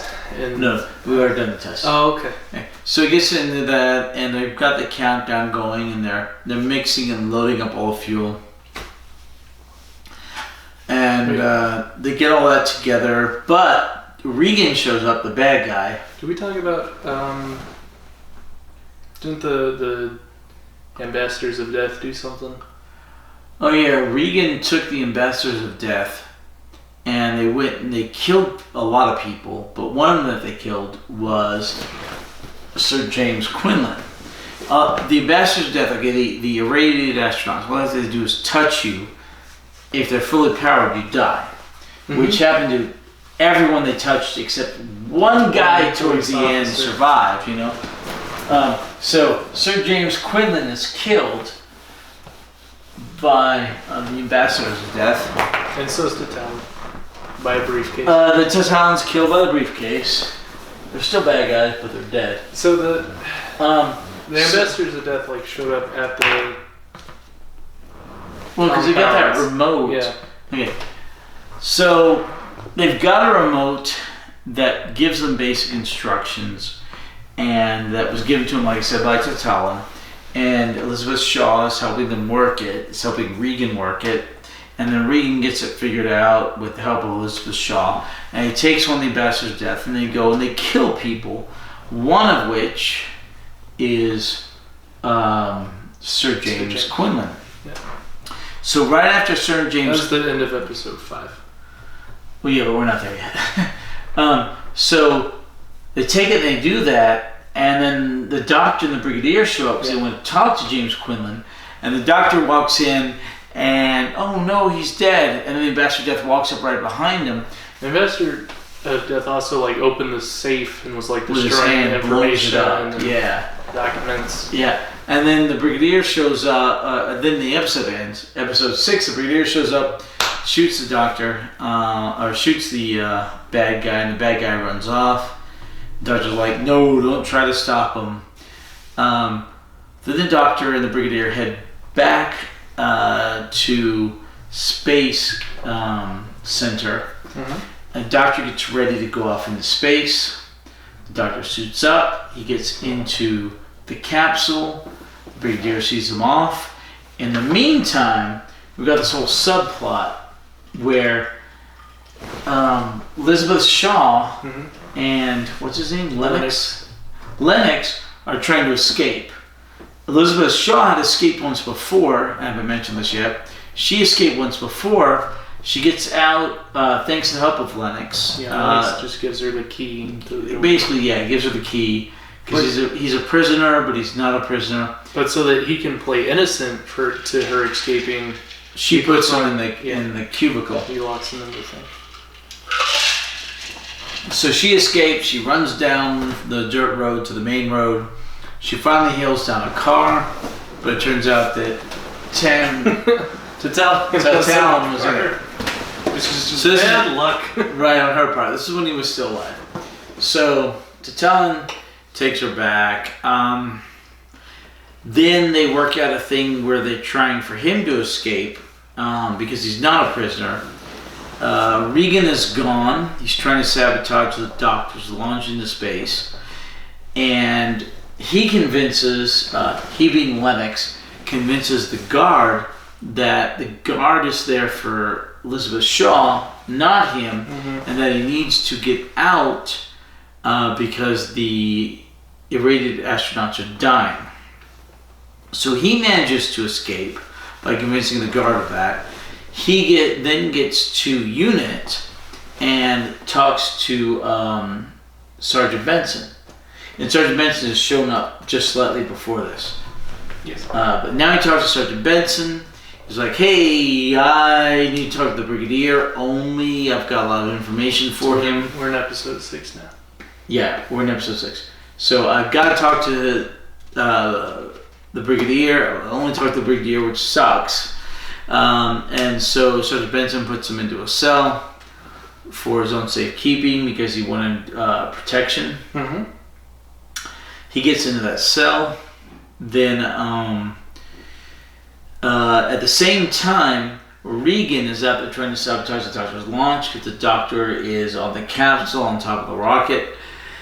And he does this by changing the ratio of M3 gas with the regular gas, the M3 fuel with the regular more fuel. Volatile fuel, the M3, yeah. There's a higher concentration, which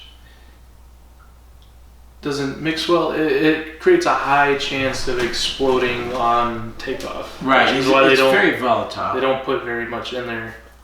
But the only reason that they're putting the experimental M3, M4 fuel in there was because there's so much red tape and bureaucratical that Sir James had been trying to stop them from going up into space, and General Carrington. So they didn't get all the fuel that they needed because because there was enough of that available, but not enough of the regular fuel. Right. So that's why they're they're kind of hobbling things together. Right. Cobbling. That's why they're sending the Doctor into space, because they don't have any astronauts on hand. That's why they're mixing the fuels, because they don't have enough of the regular fuel. Right. And so it was going to be a 65-35. But Regan goes in and karate chops several people. He's very good Bond villain physical. Yeah. Chest kicks, double kicks them into their chest, throws them off of a platform, onto concrete. Solar plexus karate chop. He gets in there and he changes all that. You're talking about the one guy that he just threw off. He threw off the platform. Yay, more deaths. Children's show. We're up to like 20 now at this point. Yeah, more or less. There's a couple guys we're not sure about. Anyway, so he does all that to try and kill the Doctor, try and make it as unstable as possible. The Doctor's rocket takes off, and they're having lots of G-force problems and control problems because of fuels burning too fast. He's too much G-force. He's taking off too quickly. Right, because of the experimental M3 fuel. It's gonna throw him into the orbit of the sun. Yeah. Eventually. So Cornish is like, Doctor, can you do this manually? And Doctor's like, I can't. And he's like, well, can we close this? And the lady scientist Space Corps said to her, like, we can't because it's fused open, because of the heat. The heat, yeah. So finally, the Doctor's like, jettison rocket 1, and Cornish is like, you might not make it out. Yeah, you might not make it out of orbit. And the Doctor's like, well, I think I will based off of going into the sun's gravitational orbit. So they jettison rocket 1. Because it seems to work, actually. The extra momentum he had already built him up. Exactly. Was enough to get him out of orbit. Yeah. But not into the sun's orbit. So they jettison, and it's a good thing they did, because right after they jettison it, it explodes immediately. So the Doctor's like, thank you for that. Very kind of you. Right, so the Doctor manages to get into orbit with Rescue 7. He eventually gets up there and he goes ahead and kisses the other spaceship. Docks. There's not romantic music playing this time. But right. It docks with the Mars Probe 7. As a small note, the General Carrington was on Mars Probe 6. Yes. Yeah. So that comes into play later. So the Doctor hooks up with Mars Probe 7, and while he's hooking up with it, there's a large ship coming on a collision course with him.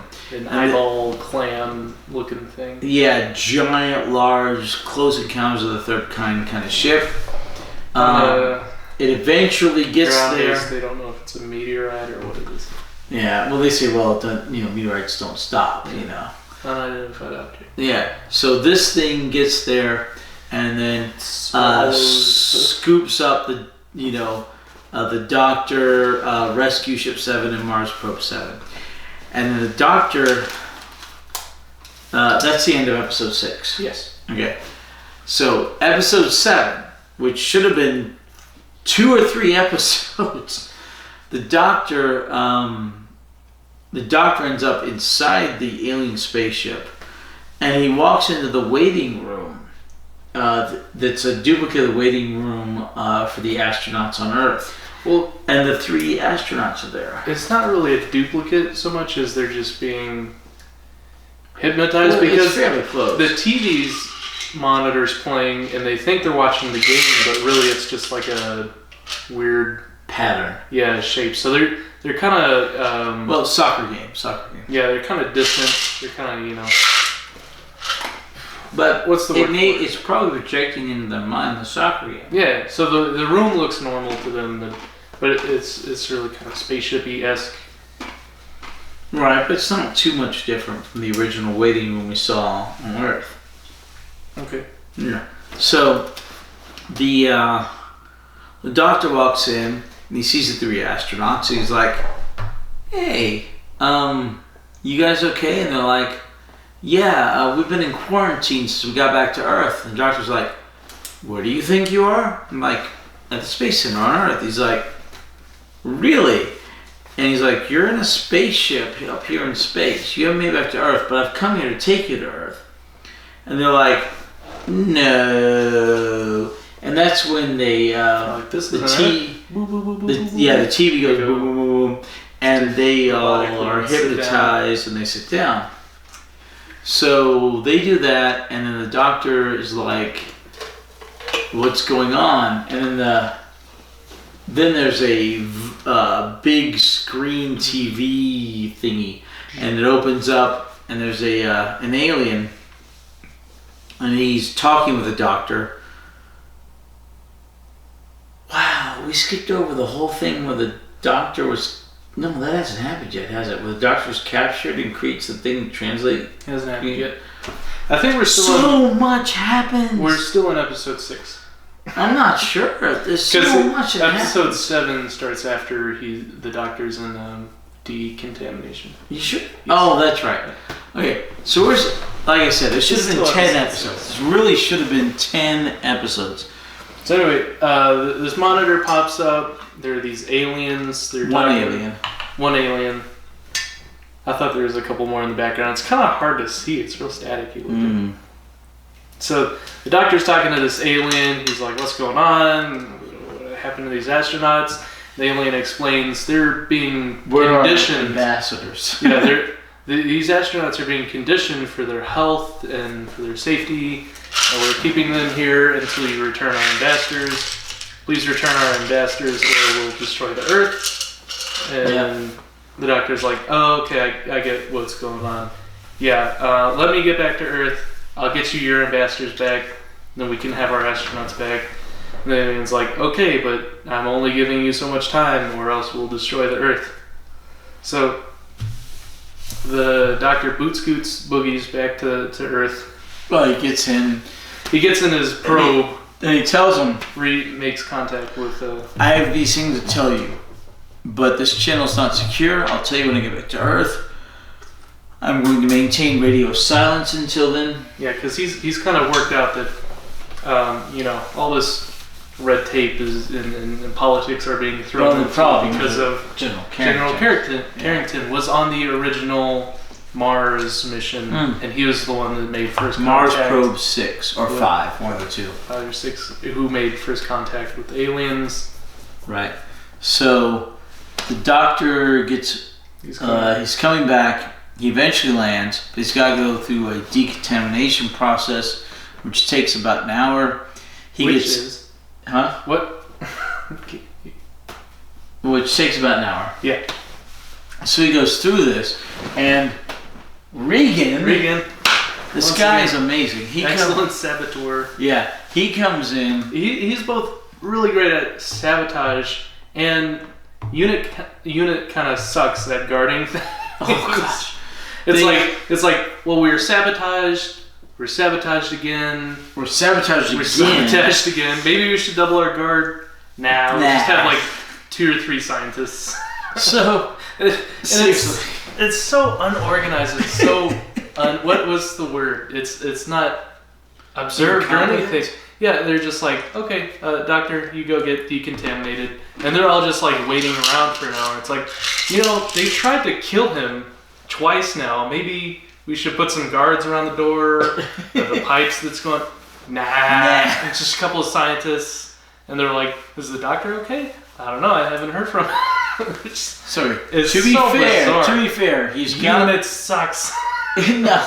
To be fair, he's got all the actual letters of accreditation and passes. He does, because the general gave him everything. He's got the schematics. He knows what's going on because the general gave him all the information. But no one questions why Silcock's bakery van is pulling up to decontamination. Seriously, that's the name of it, Silcox. And even though he has all these laundromat accreditations, he's just punching out these doctors that are coming across people.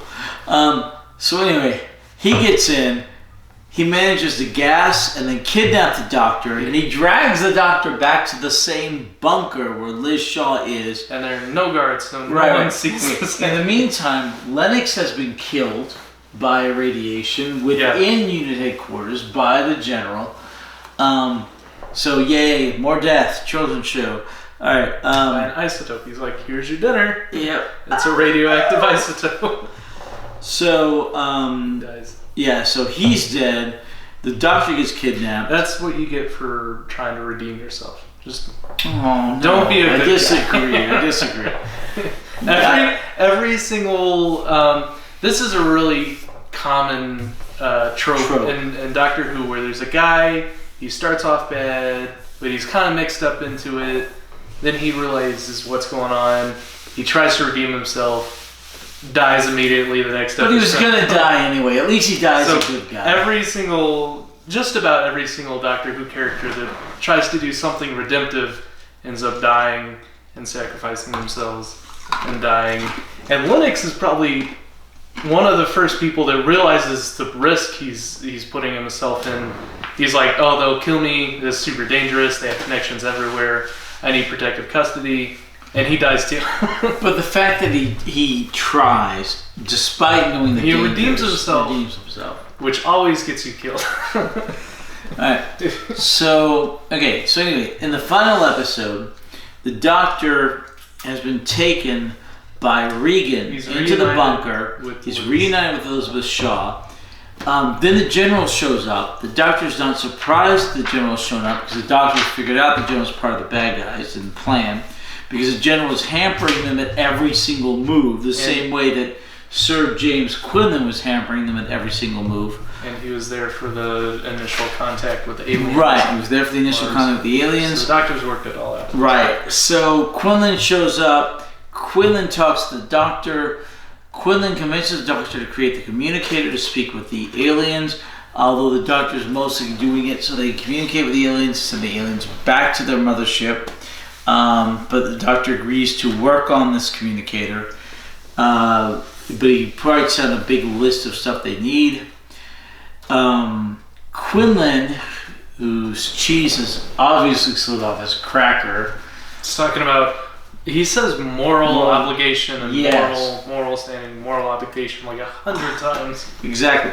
He ends up organizing a coup at the Space Center, where he's taken all of UNIT's men, placed them under arrest, filled them with his own people, and literally he's got everybody under guard. He puts the brigadier under guard. He puts Cornish under guard, and he's going to do a live broadcast with one of the aliens. You know, we know they're aliens at this point. Because one of them exposed themselves to Liz Shaw. Yeah, they just took out his head. And she screams because they're really ugly. And runs out. Well, ugly to us. But, so he's done a palace coup. This may be why, these aliens are really ugly. So, cheers. Let's talk about the appearance of the aliens. They look like blue, leprous, Smurfs. bumpy alien Smurfs.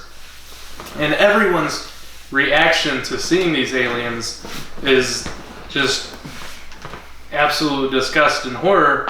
So we had the astronaut Van Leyden when in the preface of the very first episode, opening up the hatch, seeing the alien screaming, and then radio silence. Well, and then the aliens had to condition his mind for his own recovery, so he thinks he's back on Earth. And then we had General Carrington, who made first contact with the aliens and went absolutely crazy and is convinced that these aliens are out to destroy mankind.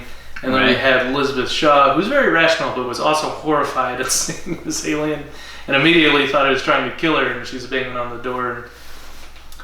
They're really ugly. So I think the real villain is unconscious bias.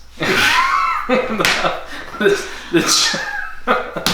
general went crazy and thought the aliens were destroying the Earth just because he thought they were really ugly. No, the real... It's really ugly. We've got our real villains. All right. Okay, so in the last episode, which had been like 3 episodes, moral obligation, Okay. So the general's done a palace coup, taking over the Space Center. He sends a brigadier to the brig, but the brigadier has 2 guards, and he elbow punches one to the solar plexus, karate chops the other, manages to get away, and then he heads back to unit headquarters. All right. So at unit headquarters, they triangulate and realize that the doctor, while he had agreed to work on this communication device with the aliens, also was working on a transmitter for Morse code. It just transmitted out to every frequency within 50 miles. So he does a Save Our Souls SOS, which was an old code for SOS, and he's like, so he does that. He does that. Well, that was Save Our Ship, Save Our Souls, but it's an old-fashioned style for that. Yeah. And because 3 characters are shorter than 4 characters. Help. True, SOS. 2 of them are the same. So really you only have to memorize 2 Morse code. Well, it's short, long, short. Yeah. So it's that's SOS now. But apparently he was using an old version of it. But he was transmitting that while he was pretending to try to talk to the aliens with Elizabeth Shaw while the one thug was there. So then Regan gets back. He's like, is the machine working now? And then the doctor goes to, but it's all part of one big table of stuff. The doctor goes to the actual machine to talk to the aliens. And he manages to communicate with them. And they're communicating back through the machine. And he's like, look, I'm going to get you back to your planet, and you're going to be fine, and everything will be cool. And then Regan grabs the microphone from him, and Regan's like, you will obey my orders, or I will kill you, and you will do this. It's at this point we find out Regan's entire motivation is to use these aliens for some bank robbery. Well, yeah, they talk about Fort Knox earlier, or the Bank of England, or whatever. He just wants money. But he doesn't know about the bigger picture. Yeah. He doesn't know about the general's problems with, they killed my partner on my Mars 5 or whatever mission, so I've got to kill them. I made a deal with them and all this stuff. Moral obligation. So Regan's trying to cut the doctor in on this bank robbery. Right. Yeah, Regan literally tells his doctor, you got a full share. And the doctor's like, I don't want to be a part of it. I will not help you plan this. This is wrong. He's like, and they're doing all this, and at this point, Brigadier and Sergeant Benton and everybody figured out where the signals are coming from, the SOS. And so they're like, wait a minute, we don't have any transport. All the Jeeps are at the Space Center. Well, what about, how'd you get here? Well, I came here in a car I stole, but it took a bunch of bullets. The engine barely made it. There's always Bessie. There's always the doctor's transport. So they all climb into Bessie. Like five people. And they ride off to the spot. They manage to get to the bunker. They save, just in the nick of time, the doctor and everybody. Mm-hmm. They do not kill Regan. Regan gives himself up and actually suggests that they use the aliens, which we know they're aliens by this point. They use the aliens to help get into the space center. A cold, calculated mind. Right, for his survival, his benefit. But he says, hey, he ends up helping in the end. He says, hey, you'll remember I did this, right? So they take the aliens, and they use the aliens, who are impervious to bullets because of force fields, to manage to break into the space center, blow up the barriers, and help expend the bullets of the people who are guarding it, which are the general's men. Free the unit guys. Yes. You going? What's up? I'm just checking the battery level. What's the battery level? 50%. Really? Okay, we're good. Okay, so they free the unit guys. They get into the space center, and they manage to take over the whole thing. Right about as the general is about to do this broadcast with that Hanyak reporter. Wakefield. Yeah, Wakefield. He's just doing his job. Yeah, okay. They're about to broadcast with the Hanyak reporter, Wakefield. And the general's going to call for the entire United Nations and everybody to fire all their nuclear missiles upon this alien spaceship, which has the capacity to destroy the entire planet. Well, the alien race does. We don't know if there's like one spaceship or like 100,000 spaceships. We don't know, yeah. Which is very short-sighted. It's like, destroy this spaceship, and then like, what if 1 million more spaceships show up? I'm assuming it's just the one. I'm assuming they have a force field the way the aliens had a force field. But they also say they have enough firepower to destroy the Earth, so you would think that maybe there's more where that came from. I'm just assuming it's one. Just assuming the one could kill the entire Earth. It's like a Death Star. Like I said, force field. You just irradiate. So, who knows? Like I said, this 7th episode should have been 2, if not 3 episodes. So, the unit manages to take back over everything from the general who is planning to give this broadcast, show the alien, and ask everybody to kill the aliens. While all this was going on for the last episode or 2. And then unit storms in, manages to retake over everything, and put the general under arrest at the very last minute. Yes. And the general, being British, gives a stiff upper lip and gives in to the arrest. And is marched off. You're arresting me? Yeah, you're arresting me. me. Over his pistol, puts his hat on. Yep. It's my moral obligation. Yep. And asks the doctor, do you understand? Would you have done the same? The doctor's like, I understand. And he's marched off. Was General Carrington really a bad guy? Yes. Kind of went off his rockers. Crazy as hell. He went crazy. Yeah. But he's following his moral obligation to defend the Earth of these who he thought were threatening this alien species. Because they killed his... They tried to shake hands with his friend didn't know that it was Mars. An accident. Right. Okay, so these aliens are never named. Sorry. So, then the doctor... you've got Corrington, or what's his name? Carrington? No, the good guy. Cornish. So Cornish is like, hey, we've got 3 aliens here. I'm going to need help talking to them. Doctor's like, look, just send them up in the rescue ship. They'll go dock with their ship. And once they're there, they'll send the good guy aliens down. They'll send our astronauts down, which should have been literally a whole other episode. Mm-hmm. And Cornish is like, well, I need help talking to them. The doctor's like, here's Elizabeth Shaw. She can help you. She knows how to work the machines. And the doctor just kind of walks off. And he's like, back to my lab. Yeah, they're brushing off all these loose ends, kind of just really quick.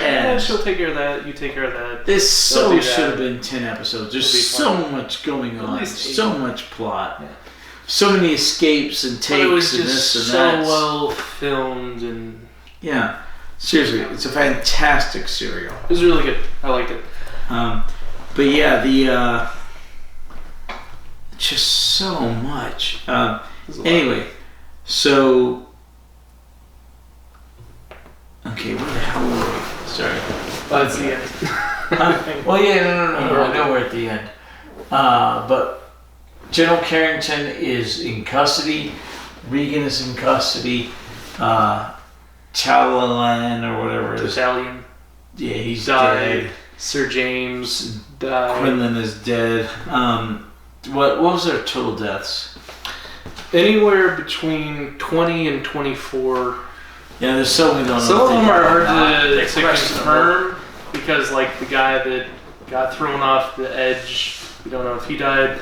There's a lot of confusion in some of the shootouts because some people were winged in the shoulder, they had their hand shot, some people fell down, but then got up later and threw the thing. So, and then, you know, when Regan's doing a lot of sabotage, he's like punching people out. It's like, did he stab that guy or did he just like jab his abdomen? So probably closer to 20, as high as 23 maybe. So there's a lot of deaths.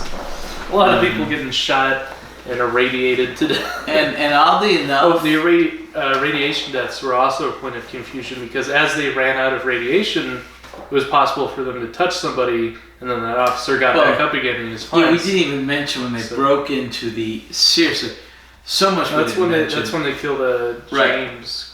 Right, but they also took two of those guys and they broke in the place to get the isotopes. Oh yeah, they to keep them alive, and they killed several guards, but one of them got back up. We can only believe that was because he was really low on power, because that's why they were breaking the place to get the so that whole thing also happened. Right, so a lot of much. action, a lot of death. I'm not going to say this very often, but this is a 7-parter where we needed more episodes to flesh everything out. Probably could have Seriously. been. I say it could have been as many as 10. Might mess with the pacing a little bit. No, the pacing was so fast. There's so many things we didn't see. So fast that they And the needed ending was truncated by needed at least an episode. to write in that dude who's just expositioning and Seriously, there's so much going on. at least 9. I'd say 9 episodes would have been optimal. I can probably go with that. Okay, so we haven't done questions for the last 2 episodes and this one because he was dead out, I was dead out, and this one is new.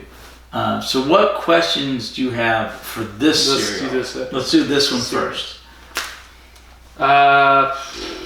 We talked about the news reporter being written in as like a fourth wall break kind of. But then he showed up at the end for the general was going to do the big reveal of here are the aliens and I'm going to do it on your show and all that.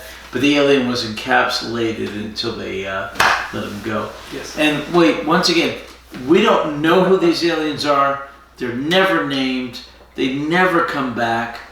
The ambassadors of death are literally, they're just ambassadors, not of death. I don't blame them. But we don't know who this alien is.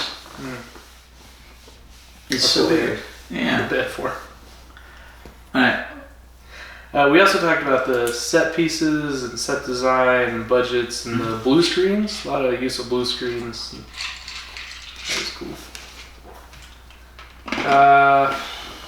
TARDIS. We talked about the 15-second time traveling with Liz Shaw and how that maybe played into how the Doctor made the videotape disappear. Because we don't. No. It's a reel-to-reel tape. Transmigration of objects. Yeah, it's We don't. That's how they used to do computers back in the 60s and 70s. You had a big reel-to-reel tape, and that was the hard drive storage that we would call it now. Yes, and the Doctor made that disappear. Yeah, now it's solid state. Not even hard drive. Solid state. Solid state's great. I like solid state, but back in the old days it was cassette tape, and before that reel-to-reel. Excuse me. I think we covered most of the questions. We talked about the pacing a lot. We talked about the confusion between the villains and who the bad guy really was. And how some people may not have been the bad guy, but were kind of... I mean, you could even make a question as to whether or not General Carrington was a bad guy. Whether or not they're just following trying orders. to save his world, but he went crazy. Yeah, he didn't know, yeah. He had a moral obligation. From his standpoint, he saw the very ugly aliens kill his friend and thought, these guys are trying to destroy the Earth. Oh, let's talk about how the ambassadors really made it to Earth in the first place. So, we have this Mars 7 probe with the 2 astronauts in it, and then we have Rescue 7. Yeah, radio contact was shut off. They were stranded.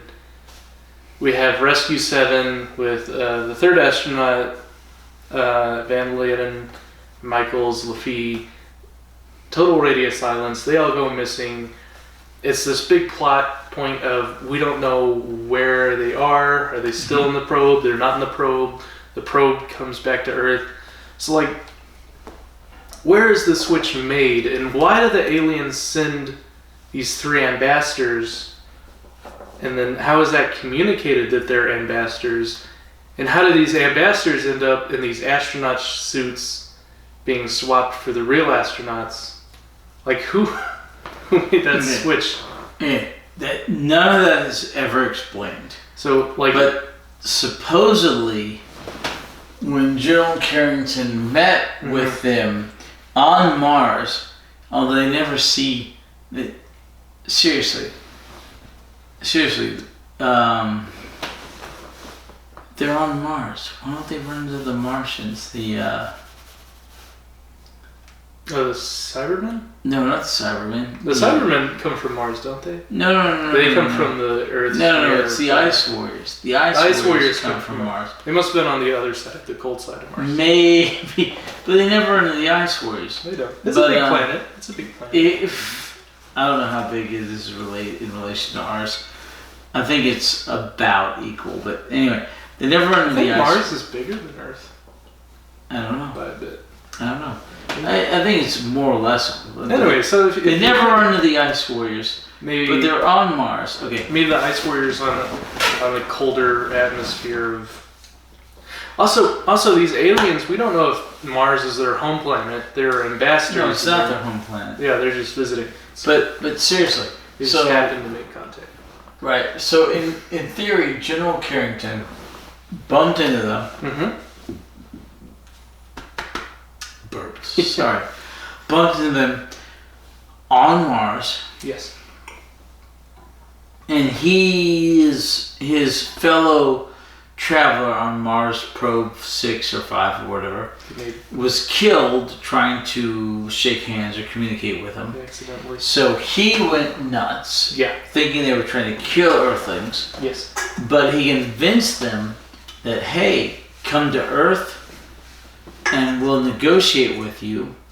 So he was trying to trap them, to learn from them, and to exploit them, and to be able to demolish them with the nuclear weapons. And eventually they thought he was in earnest, and they sent the ambassadors, and then all this occurred. Okay. So it was Van Leeuwen is in the rescue probe, makes contact with the Mars 7 probe. So we're assuming that General Carrington was in contact with the aliens through the pictographs that they're sending. He said, right. We'll give you 3 astronauts, you give us 3 astronauts, and we'll take the probe back down. But hence the signals and the responses in episode 1. Yes. So he got their ambassadors, and the astronauts are supposed to be our ambassadors, or at least our people. But they ended up being not mentally able to handle these guys, so they kind of conditioned their brain, and they're just exactly hanging out there. I mean, it's all crazy, you know? Yeah. which just goes to say how ugly these aliens are. No, you go The back to the astronauts just others. can't handle. They can't handle the mental strain of being in the presence of these. Also, these aliens have to know something's going on. Is they're like, General Carrington sent us 3 ambassadors, but they have no idea what's going on. So, But no, they're really upset. He had his Suspicious. own organization within Yeah. the military that was loyal to him, and they followed his orders. The probe comes back. They try to abduct. They try to hijack the probe. Doesn't work. Gets back to the space station. So he sends in these guards to make the extract them, swap. and- Yeah. initially.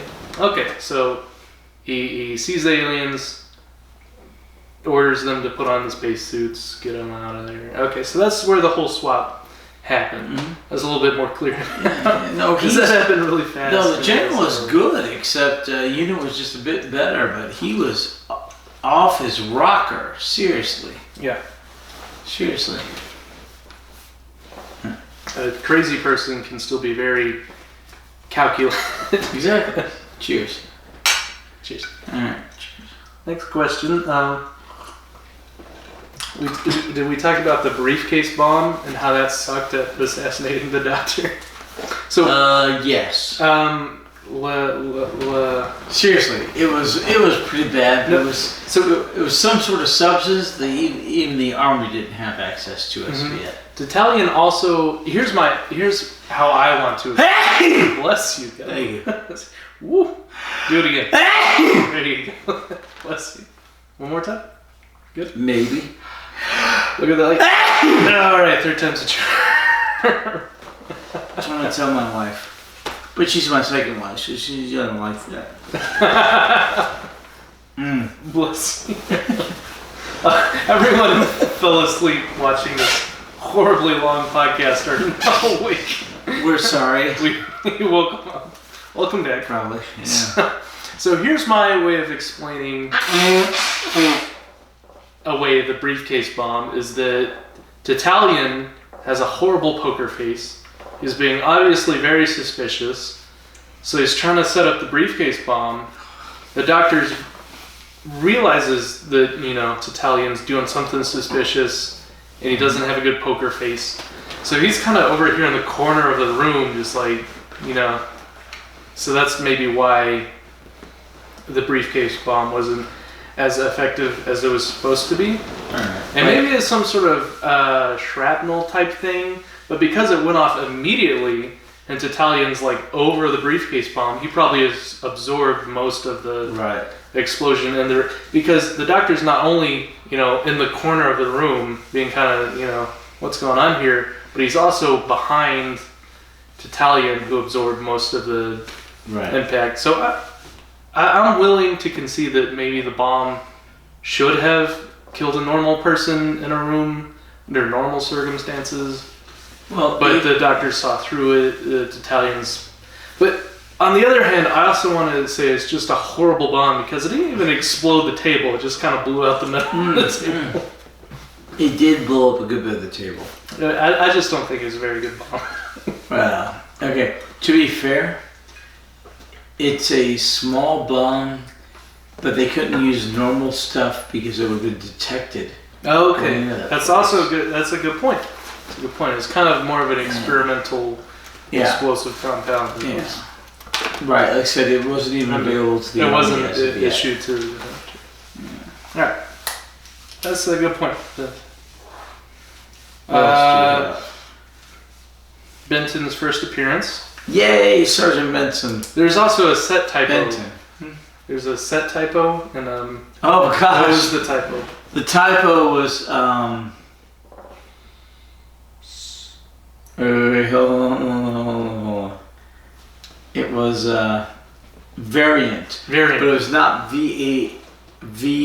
V-A-I-R-A-N-T. It was V-A-I-R-E-N-T. And you thought that was maybe like a European But spelling. I thought about the French, Yeah. English It version. sounds like a. But it's not. European. We looked it up and it's just a typo. It's not even normal.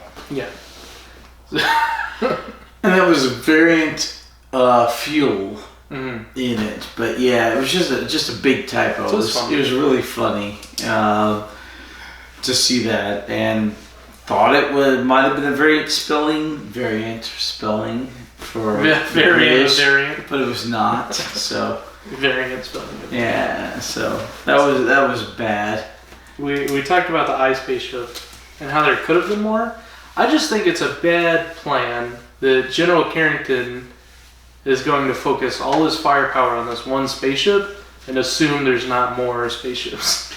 I think that's true, but I think it's like bad for him to focus on one spaceship with nuclear weapons when they probably have force shields just like their ambassadors did that would deflect all the missiles like bullets. But for all we know, that could have just been like a scouting ambassador type spaceship. We never know. This is never ever repeated. Also, we talked about how UNIT sucks at guarding things. And they're open again to sabotage after sabotage. And some of it, we can be lenient on some of it because General Carrington's involved. Correct. But they have all the proper identification. But people inside of UNIT cells escape. Other people get killed. And their guards, who are only by themselves, not with a double, constantly are being thwarted as it's being infiltrated constantly. I think the most atrocious display of lack of security was the doctor's decontamination chamber, where they don't have any video feed, they don't have any guards. It's just this building that's over there in the base. There's like a couple of scientists. They're like, what's going on? Let's give them a call. Get an answer. Yeah, it's bad. They just have no idea what's going on. It's bad. So UNIT, they also suck at firefights. They're fighting against these thugs. They're supposed to be these military trained marksmen with rifles. They're in these constant shootouts with common thugs with pistols, and they're getting shot down. They go into like close quarters combat, and they're fighting with these people, and they're getting punched out like.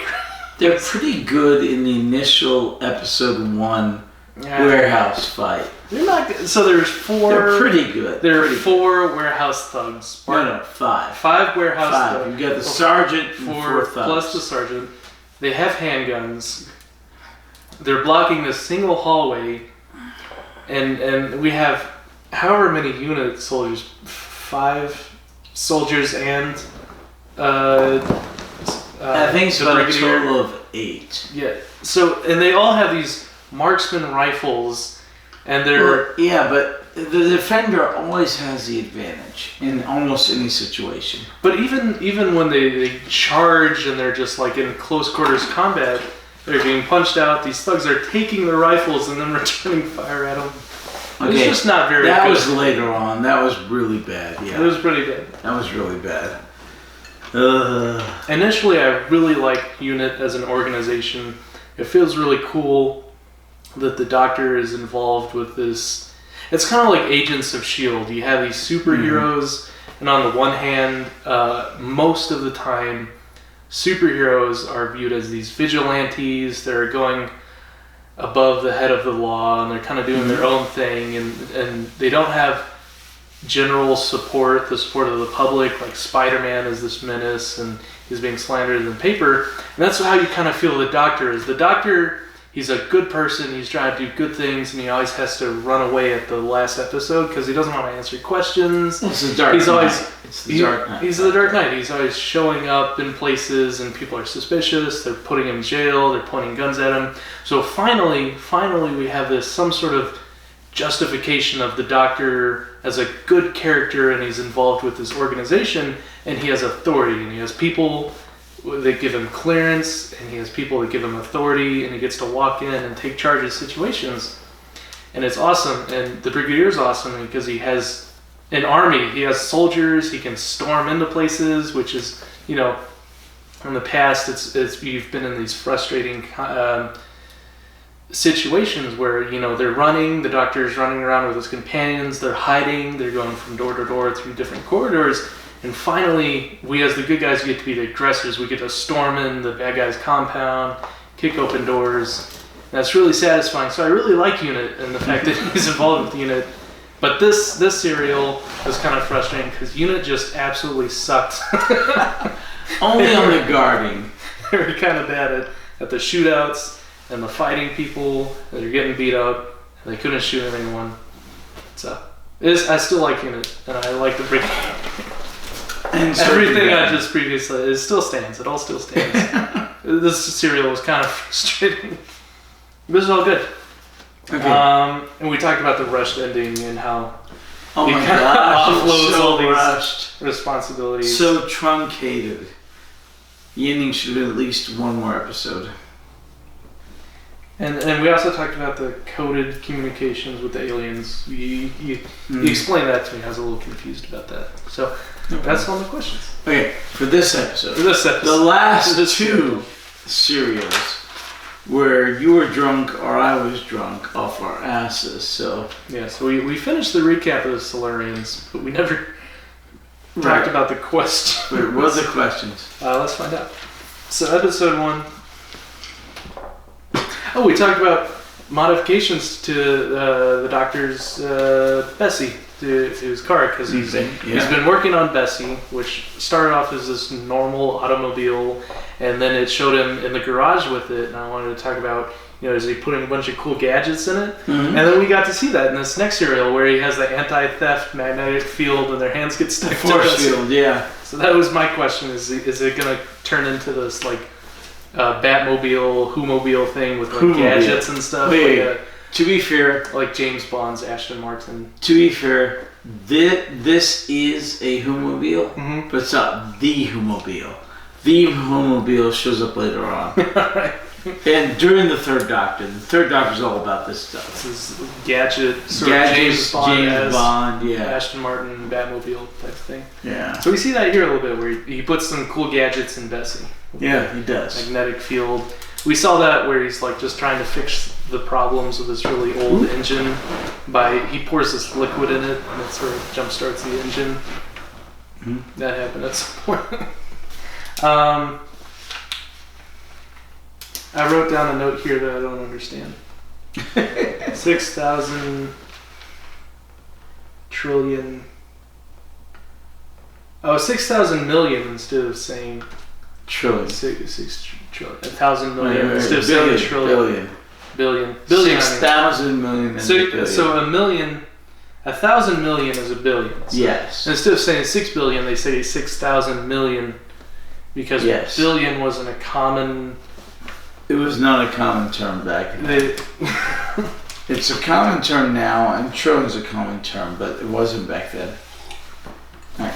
Mostly, I read this one article about how we're kind of forcing new numbers into existence because you keep talking. I'm going to the restroom. Who am I going to ask my questions? What?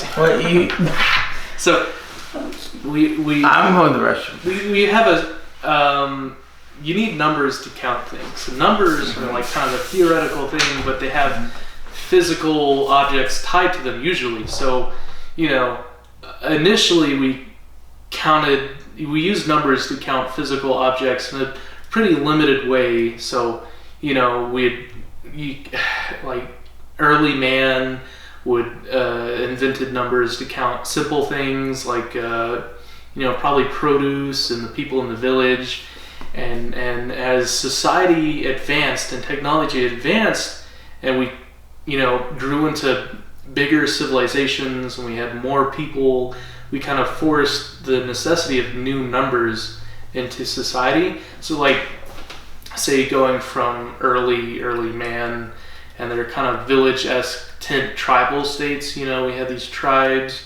You had, so many people in a tribe, but as civilization advances and we have, the Roman Empire, it kind of forced bigger numbers into practice. So like, the Roman Empire had huge armies, so they went from counting so many people to having thousands and thousands of heads of people and, a regiment and battalions and stuff. And as society advances, that sort of continues to happen with, the population of the Earth continues to grow and that sort of prompted the popularity of the term, billions, where we didn't really have very many of anything that went up into the billions, but people on the planet Earth is one of those things that popularized the necessity of the number billion, because there's like so many billion people on the Earth now. It's like 7.2, so 8.6 billion people, however many people are on the Earth. It sort of took this number that we made up and brought it into popular conversation.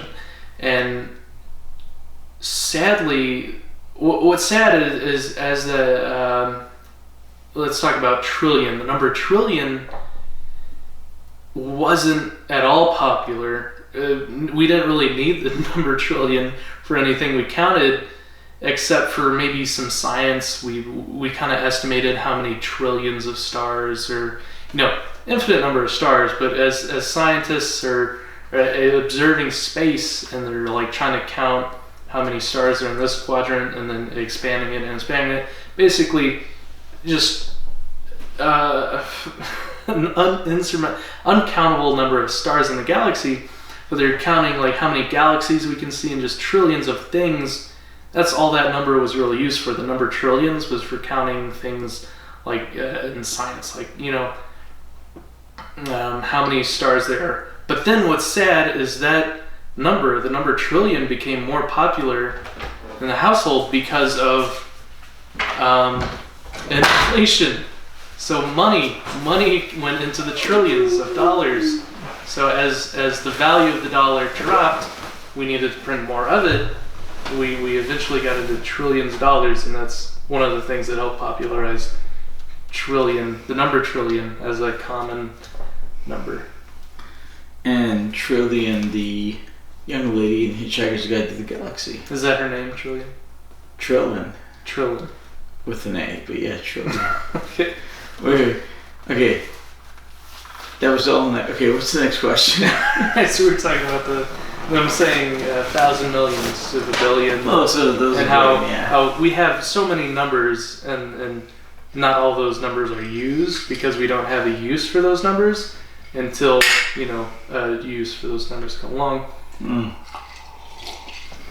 So we're talking about the advancing of civilization, and us having more things to count, like the population of the Earth kind of popularized the term billion. We didn't really use billion to count a whole lot of things until the population of the Earth reached the billions. About 4 billion. Yeah, and that kind of popularized. And now it's 7.5 billion. Yeah, and then we didn't have a whole lot of use for the term trillion until for one, space exploration, counting stars and galaxies and stuff. So like really scientists were the only ones that used trillion for anything, like counting and estimating how many of whatever there are. And then what sort of popularized trillion was inflation in money and economics, how the value of money dropped, the value of the dollar dropped, and then trillions of dollars came up more and more, and that kind of popularized the use of the word trillion. I mean, much of it is because of the slow but sure inflationary rate of the Federal Reserve, where they try to increase. Well, they try to do an inflationary rate of about 3% every year in order to help out the national debt. But yeah, that works. So my next question, episode 2, I wrote down a few notes here. From the last serial. The Solarians. I wrote down a couple of talking points here. We have the Solarians, and then we have the Solarians' pet dinosaurs. And we talked about, I have written down here a few things you can talk about, like their crappy trinocular vision, how we're in the first person perspective of a Solarian, and they have these weird 3 eyes. But as humans, we have 2 eyes. We're binocular, but it's not 2 separate images, like our eyes are spaced to where the binocular vision kind of turns into one image. That's what our mind shorts. Yeah, but these the Solarians had 3 eyes, but it was like 3 separate images. So it wasn't like a single trinocular image. That's what's shown to us. That's what's shown minds have to interpret the 3 as 1, the way and our 2 is interpreted as 1. And they had a really weird red tint on their eyeballs. They're yeah. Also, Solarians are bipedal, and their pet dinosaur was not referred as bipedal, even though it had 2 legs, but it had a tail. So does having a tail make you not bipedal? Like a kangaroo. Would you consider a kangaroo bipedal? I get it. Mostly. Seriously, mostly. Hey, grab the eggs, the deviled eggs out of the refrigerator. Yeah. Yeah, I would consider kangaroos mostly bipedal.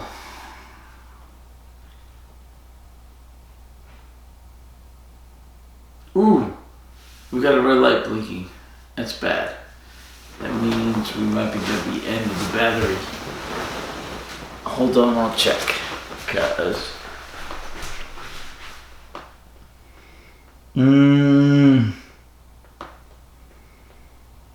yeah, we're running out of juice here. I don't know how much juice is left. Okay. So this could be bad. Okay. I'm hoping we're not gonna run out of juice. But like I said earlier, this might be the first time we have to do an episode in 2 parts due to the battery, not the memory card. Because that did happen before where I didn't not wipe the old stuff from the memory card. And we had to do a 2-parter after I wiped stuff from the memory card. But this time, it wouldn't be the battery. I don't have a second battery because it's never come up before. Cheers. Hopefully we will finish this episode within the battery. If not, I will combine them before we upload into one. So yay. I told you it was going to be long. I'm sorry it's so long. But I hope you've stayed with us through all of it. I hope you've enjoyed it. And it's much better than the last couple episodes, which were seriously truncated and shortened by one of us, me on one, him on the other, getting really plastered, you know. I still need to watch those episodes. Need to see them for myself. Alright. I found this the munchies. Doubled eggs, potato salad. We also have cookies. Red, so running out of time. I think it's dying. It's probably on a quarter. A quarter or less, I don't know. Oh, it's beyond a quarter, yeah. Let's seriously. Okay, so what are your other questions? Our battery's about to die. Well, then we recharge and we continue. How about we do that now? Should we take an intermission? A hiatus? Wait. Hello, welcome back from our interlude. Intermission. Intermission. Yeah, we ran out of battery, but we're back because I told you this is going to be a hell of a long video, and it is. Alright. Yes. So we were going through the questions from last week because I got wasted, and then the week before because he got wasted. We covered the Ambassadors of Death. So now we're traveling. We're hopping in our TARDIS. We're traveling back in time to the last episode. Doctor Who and the Silurians. What was it called? Silurians, yeah. Oh, it's Doctor Who. And the Silurians. And the Silurians. Yep. Okay. That was, 7 episodes? Yep, 7 episodes. You fell asleep. I fell asleep. Oh, before the intermission, we talked about the 6,000 million. Them saying 1,000 million instead of a billion. And we talked about we covered that. Yep. Oh, so you talked about the Silurians and their crappy trinocular vision, and the difference between a Silurian and their weird dinosaur pet, and how the Doctor referred to the Silurians as bipedal. Right. But which is a weird distinction to draw because their dinosaur alien was also bipedal, but it had a tail. No. So it's like, for some reason, the fact that it had a tail made it not bipedal. No, like a kangaroo.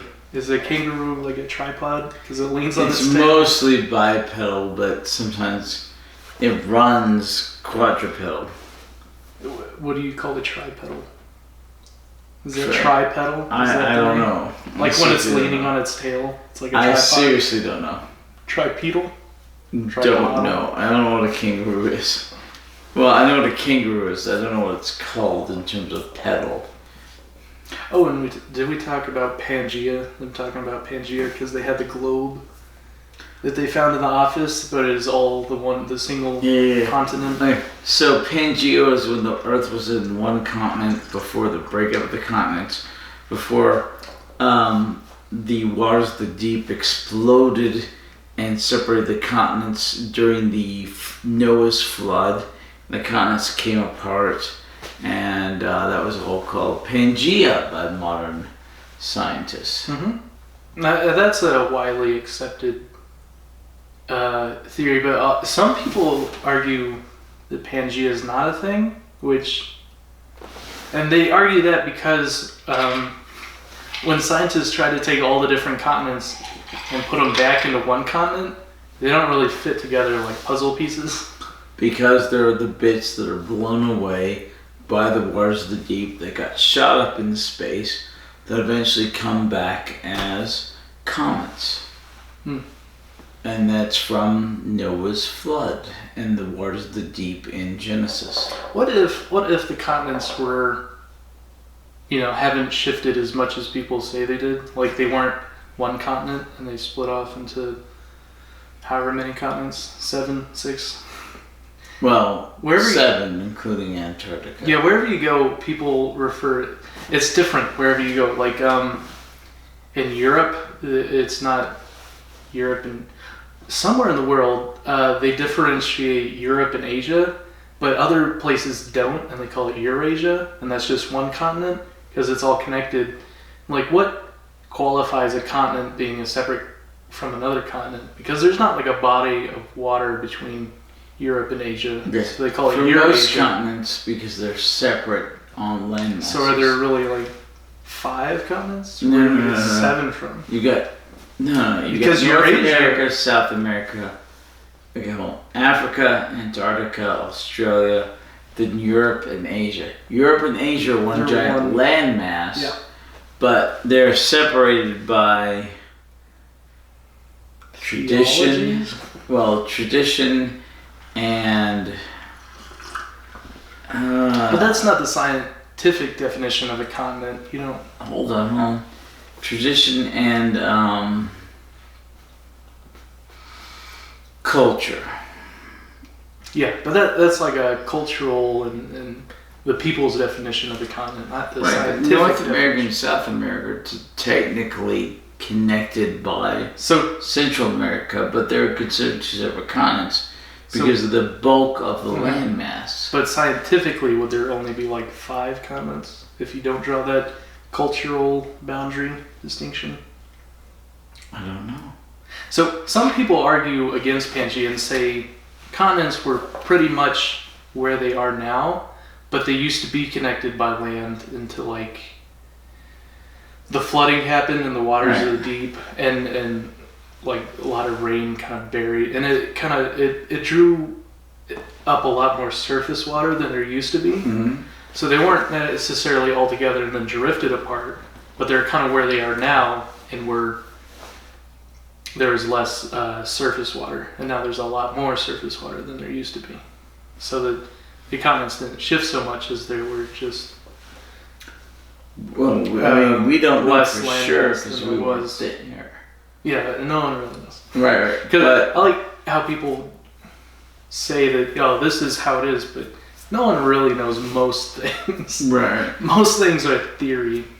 But the continents, I believe, were more or less together. They In the shift. Great Pangea, and then the waters of the deep exploded, creating Noah's flood. When the salt waters underneath the earth exploded, separated the continents, shot off things into space, which came back as comets, and which created the tectonic plates to go woof, Yeah. eventually buckle on those edges, which Yeah. created on this side when they buckled the continental divide, the Rockies, which on this side created the Himalayas and created the problems with earthquakes in the settling here in California and here in Japan, you know? And also it creates like trenches where they're moving apart. Right. Like created the buckle like isn't on the opposite side of the world, which is the Marianas Trench. The Marianas Trench, Yeah. It's Under the separation of ocean, two yeah. continents. They move so slowly. No, they moved quickly. They did move quickly, and now they move less quickly. Well, but the subduction of plates is a theory. That is not true. I kind of prescribe to the theory that there's just less water coverage on the surface, and there used to be more landmass. And it's not so much a shifting of the landmass, that there's just less of the landmass now, because there's more surface water. Well, and also because some of the landmass because in space, you know, because the waters of the deep coming up from under and then covering more of the Earth's landmass, and that leads to a theory that, you know, these waters of the deep were under the surface and now they're above the surface. So where they were residing, there must be huge tunnels, like well, hence the subduction of the Marianas Trench.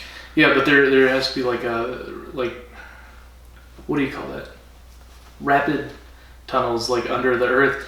And that's what people use to explain how Godzilla gets to Tokyo so fast from Monster Island, and he can travel around so quickly, is because he's this alien dinosaur monster, and he submerges and goes down, and he travels through these subterranean water trenches, and then he pops up on the other side, which I think is a great explanation.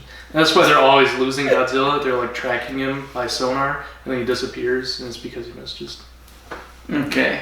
I thought that was fun. They came out with the new Godzilla movie. That is fun. They came out with the new Godzilla movie. Have you seen it? Two of them. They came out with the second one where he fights King Ghidorah. And they're great. They're so good. I love Godzilla movies, and I love the he's the modern character that's been in the most movies, actually. They're so good. He's been in like 52 movies or something. Yeah, he's in a lot.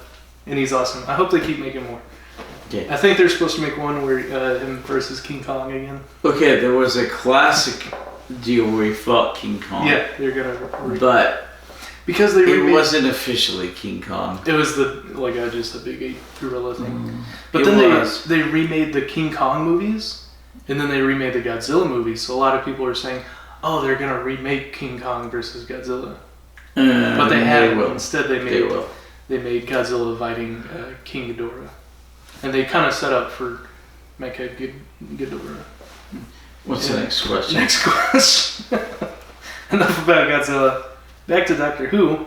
What about modern Silurians? Is that like a recurring villain? Because episode 7 kind of set up the Silurians as reoccurring villains, like they might come back. The Silurians are recurring, but they're not villains. No, okay. They are okay. They never really were. They are and they aren't. Some of them are when they have to clash with humans because they want to occupy the planet. Most of them are not because they want to exist and coexist with humans. Mm-hmm. And so sometimes there's a bit of a tension between the two factions, but overall they're friendly, and they even one of them ends up as basically a companion to the Doctor in the Paternoster gang in many, many, many years. Paternoster gang. Paternoster gang. There's a Silurian, a human who's the Silurian's wife, even though she's female, so a lesbian couple with one Silurian, and who's basically their servant, who's a Drax, who's a... Isn't Drax a guardian to the galaxy? Not in this case. Not in this case. He's a... I think it's the same character. Oh my gosh. Sontaran. You haven't met the Sontarans. Uh-uh. So, there's a Silurian female who's married to a human female. They're wife and wife or whatever. And there's a Sontaran male, Drax, and that's the Paternoster gang. And they end up being a sort of Doctor Who companion group. So much later on. That's interesting. And we'll see them later on. Much later. I haven't really followed. But here's a pretty huge thing that I forgot to mention is I think we once again broke our record for the bloodiest episode serial. Because we had some episodes where just like so many people died in one episode, like 5 or 6 people got, and the total count too is like anywhere from 20 to 23 people died. Well, it's a serial. It's in the Ambassadors of Death, which I mean, death is in the title of the serial, so that was gonna be pretty morbid. But the total kill count and the kill count for the per episode, or like the episode with the most kills in it, is just a record we've been kind of approaching and breaking back to back for a while now. And we did it once again. We're at like 23 deaths in one serial, like one episode that had like 6 deaths in it. So we did that again. I feel like I talk about that every podcast, but it happened again. But back to the Silurians. The Doctor went like kind of weirdly super anti-military in this serial, because we, like you said, the Silurians were kind of split into 2 factions: the really reasonable, rational ones that wanted to coexist and live peacefully, the scientists in them, and then the other ones that wanted to reclaim Earth as their birthright, their planet that was, that's exactly the these same ancient beings. It's exactly the same division between in the one we just watched, where you have the general and his people against most of the human race. They wanted to wipe out the aliens. They wanted to live in peace. It's the exact same dichotomy between people who are rational and reasonable, want to live in peace, and those who think only militarily, The exact same thing happened on the opposite end in the Silurians. Yes, but correct. But and the Silurians and the Silurians and the Silurians, it created this really weird tension between the Doctor and the Brigadier, as the Brigadier recognized the threat of the one aggressive faction of the Silurians wanting to wipe out humans, and I thought he acted, I thought, in a very rational, defensive, counter-aggressive way with force, and the Doctor related and sided with the more rational, coexisting, peaceful Silurians, to where he was butting heads with the Brigadier the whole time, because he was really anti-force and anti-military and anti-weapons and anti-guns. Well, because they want the 2 races to go to war. Yeah, and this whole serial, the Silurians would do something, and then the Brigadier would respond by sending men down into the caverns, armed men, and the whole serial, the Doctor's like, no, that's dumb, don't use guns, let's go talk to him. And then the Doctor would, get captured and almost die as, be put in the cage. Yeah, and then that one Silurian was trying to choke him out and like use his psychic, and it almost killed the Doctor until the other Silurian came. And I don't know, it was just really frustrating. I couldn't really relate to how the Doctor was so anti-military and so trusting of the Silurians, to where it got him almost killed more than once, probably like twice. The Doctor almost died in this serial, and it got other people killed, where he's like, don't shoot back and don't fight back. And then that's the thing with the Doctor, he's very anti-military, sometimes to his detriment, and that continues very much in the future. It really starts with the 3rd Doctor, Pertwee, but is a common thread from then on. and it's kind of sad, and I really wish it wasn't there, but he's very anti-military, and it really continues into a little bit in the 4th Doctor, but really comes back with the 12th Doctor. Yeah, and like you said, it is sometimes to his own detriment. Like it puts him in danger, to where he's kind of trusting and he wants to just talk to people, and I don't know. I can't relate to that as well as I related to Hartnell being kind of really no nonsense, and he'd pull out the kung fu moves when he had to, tossed a guy out a window who tried to assassinate him, cracked a guy over the head with his cane. Hartnell, when it came down to it and it was necessary, he could use force, but I don't think Pertwee would ever try to get into a fist fight with somebody. No, Pertwee's got the Venusian foo. He seriously does that in several episodes. Well, I haven't seen that yet, but I don't know, Pertwee, so far, he's just, especially in the Silurians. You've seen a little bit of it. He caught me as very... You've seen a little bit of it. And it comes in much more into play later. But we're only 3 serials into play. We are. Very long serials. Yeah.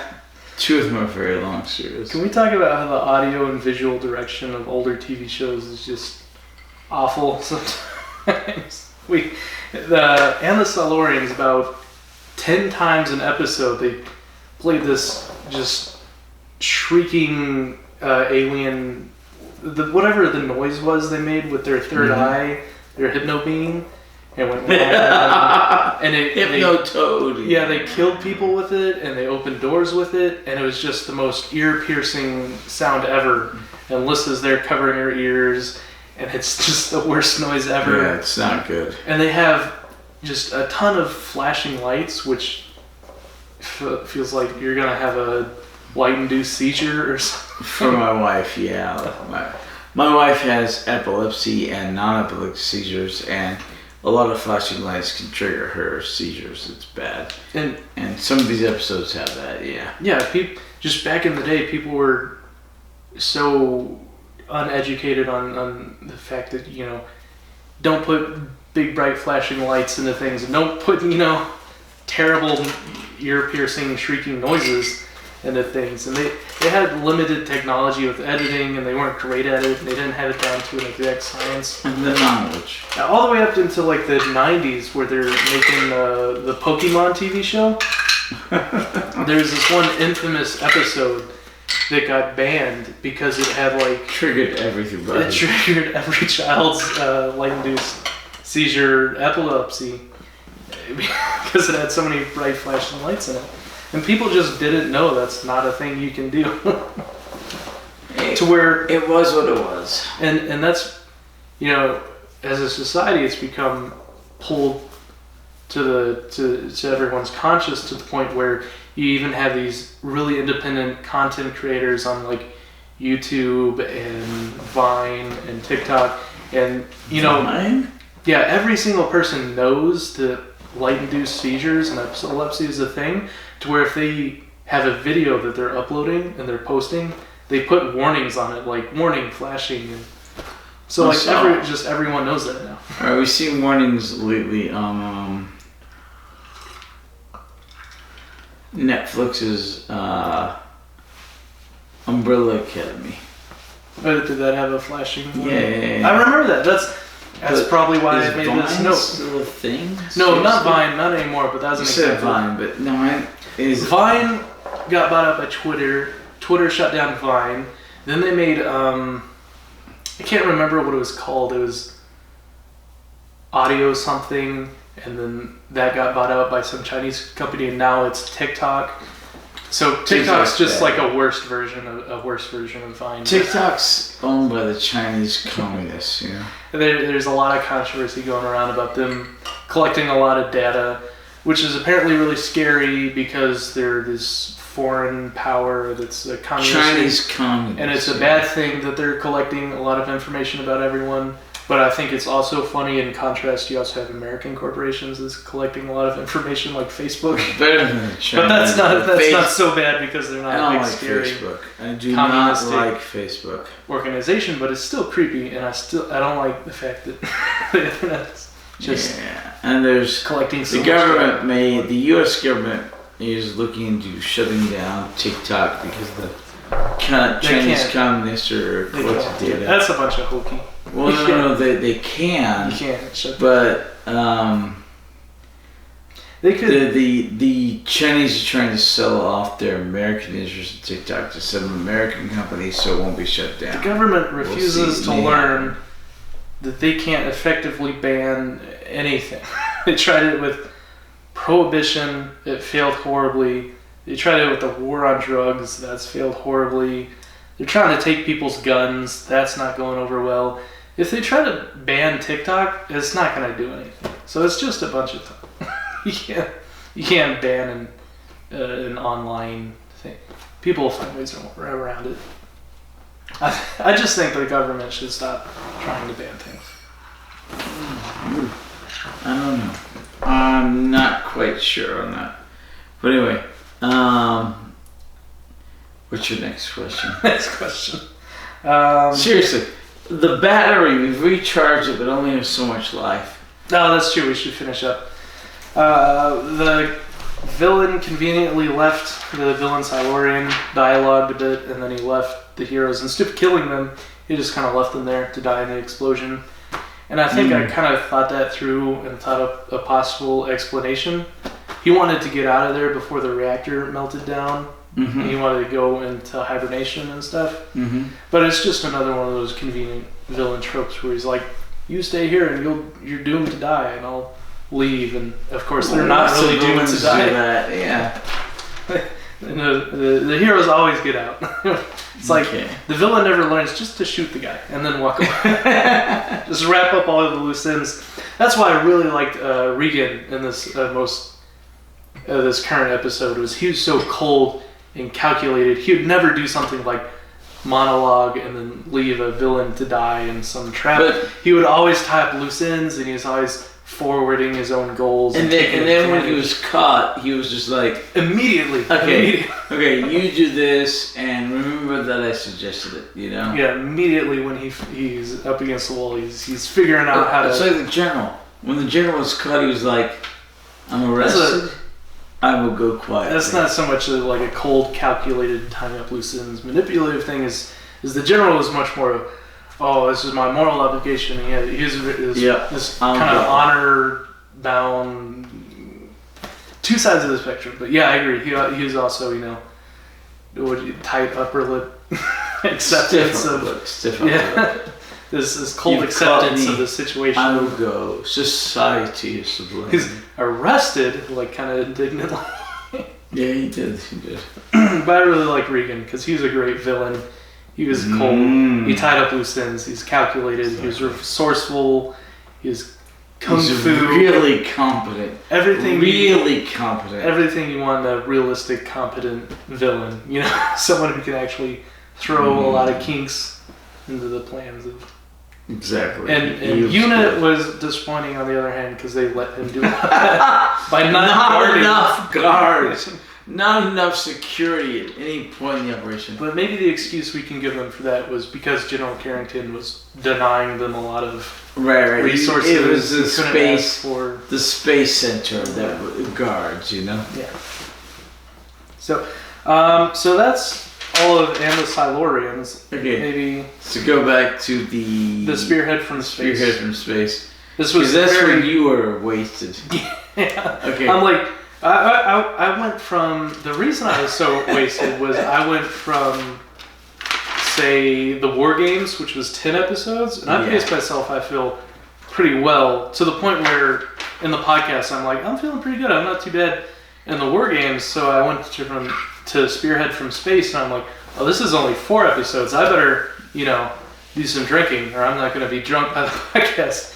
and I really overdid it. And I wasn't smart. I didn't pace myself well, so I drank myself sick in 4 I do the episodes. same thing next week, so it's fine.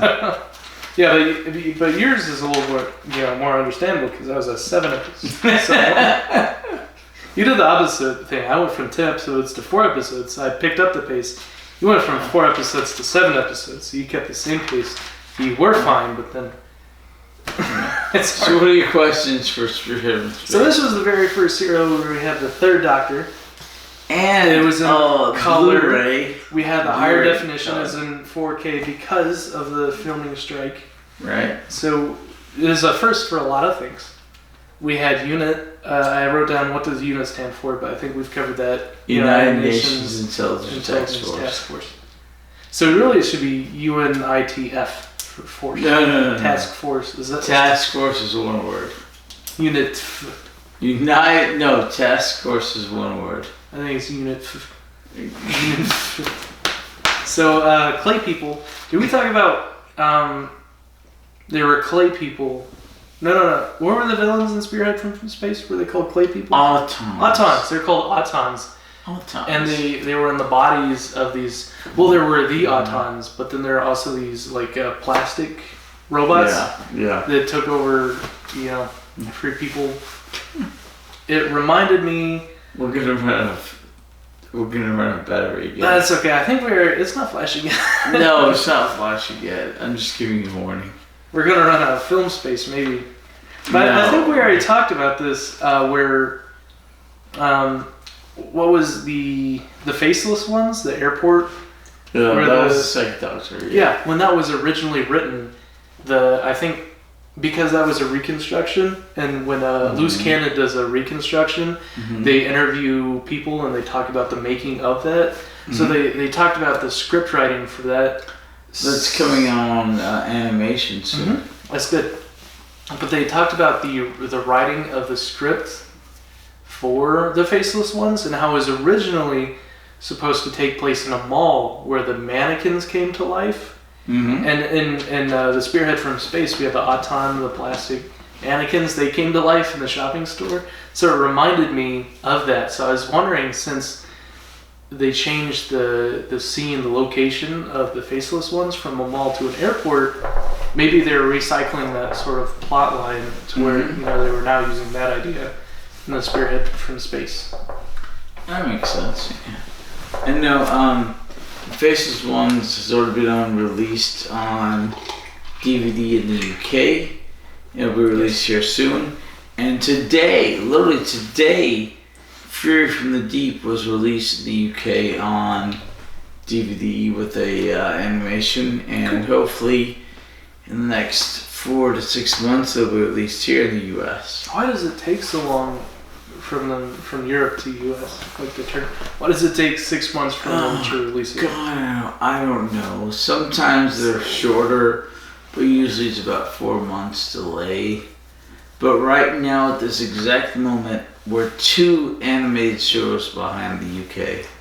I don't understand that, because are they localizing it? There's no localization that goes into it's just an animation. It's a DVD. The UK comes first. It's released, which makes sense. But it could come like a day first, a week first. But 6 months, 4 months, that's a long time. Could you imagine, when big blockbuster movies come out, like say Transformers comes out, we have, they have the American box office and they have the international box office. They make millions of dollars in like China and stuff. Well, Transformers especially was really big in China. Yeah, but that that's either released the same day or the following day, maybe even a week later. But it doesn't take them months to localize it. No, you have to translate. You have to In the case of a lot of modern movies, they have to re-edit for China because they want to include Chinese characters or Chinese people that weren't included in the American version. That's my point, is they don't have that problem from Europe to America. I don't understand why it takes them 4 to 6 months. They also have to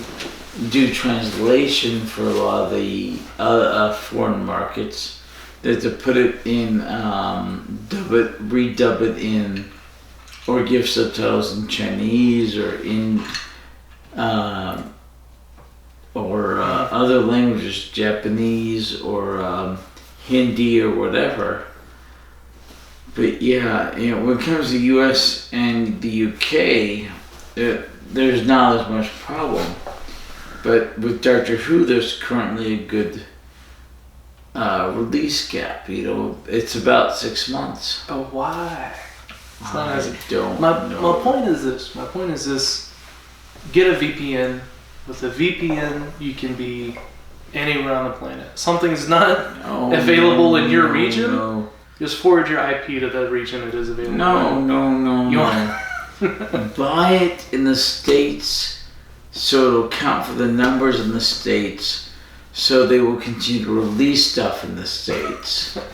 No, Why would they seriously. not release it in the States? Seriously. The only thing that's killing their sales margins is the fact that they wait 4 and 6 months to release it. No. People don't want to wait that long. I can buy a Blu-ray released in the UK, watch on if I had a Blu-ray player that would work here from the UK. I don't. I have a DVD that's region unlocked. I can watch DVDs.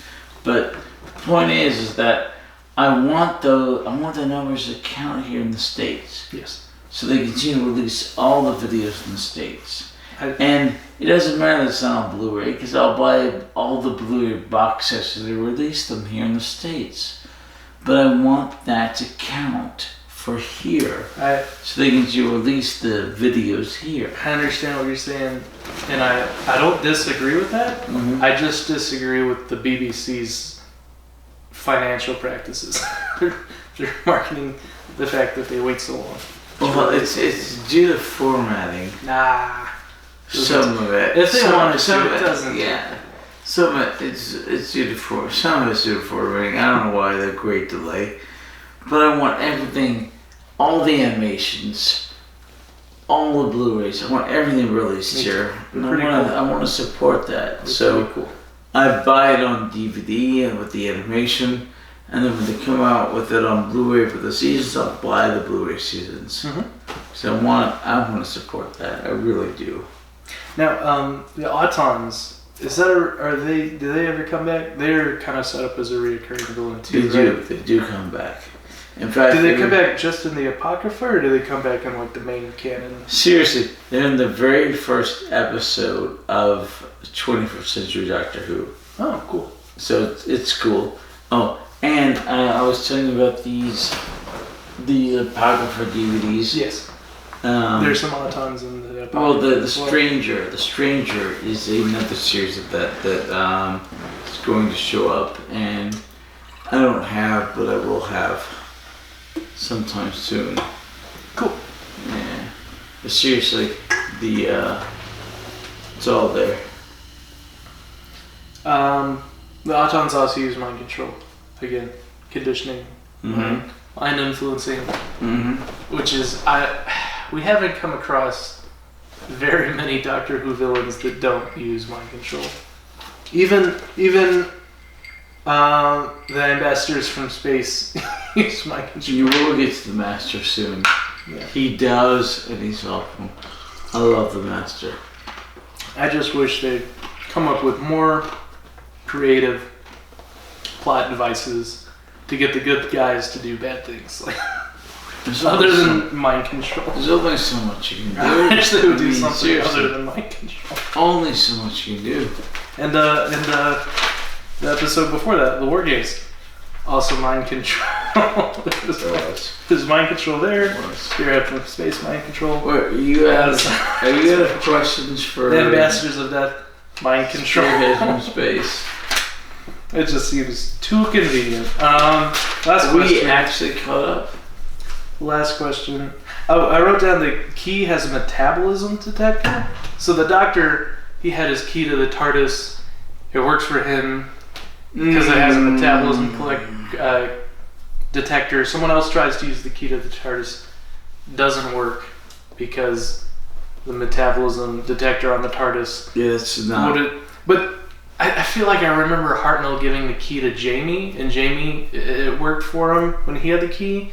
But maybe that's because the Doctor programmed the metabolism detector to also detect Jamie's metabolism. I don't know. Yeah, the metabolism detector is not It seemed ever weird brought up again. and specifically convenient to that one. Yes. There are a lot of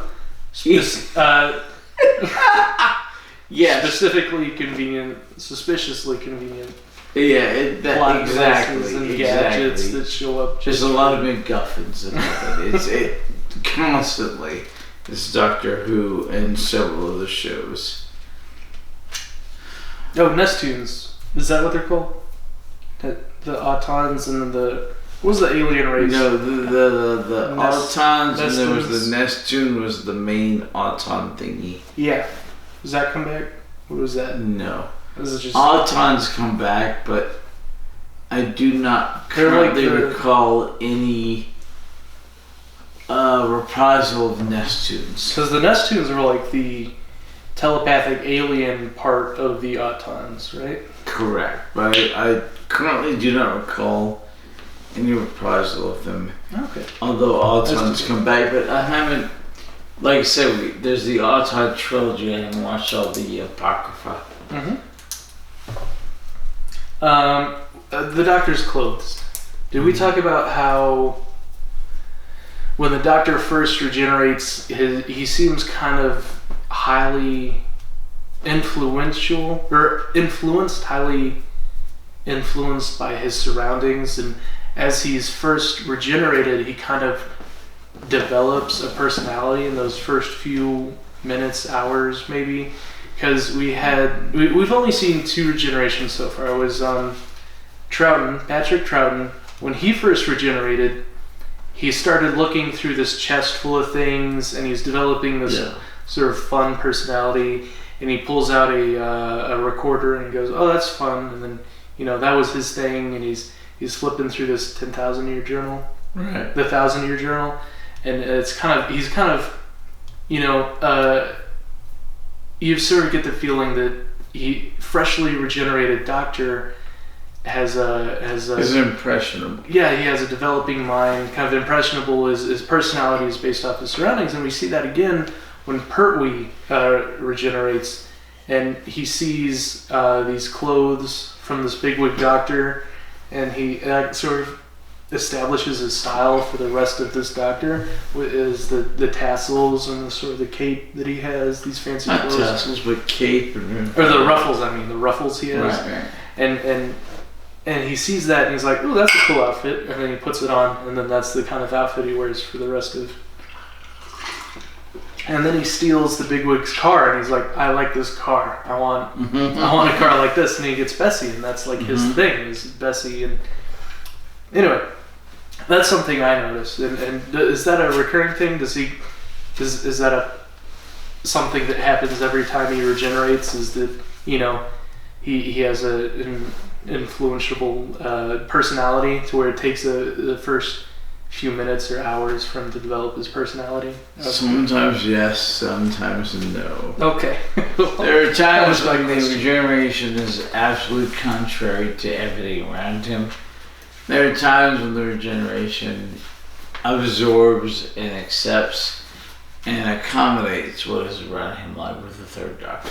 Maybe the explanation for that could be the circumstances of his regeneration, because with Troughton and Pertwee, both times when he regenerated and he was, still developing his personality, was because his regenerations were very forced. When Hartnell regenerates into Troughton, it was out of necessity because his body was deteriorating. He was worn thin, so it forced a regeneration. And then with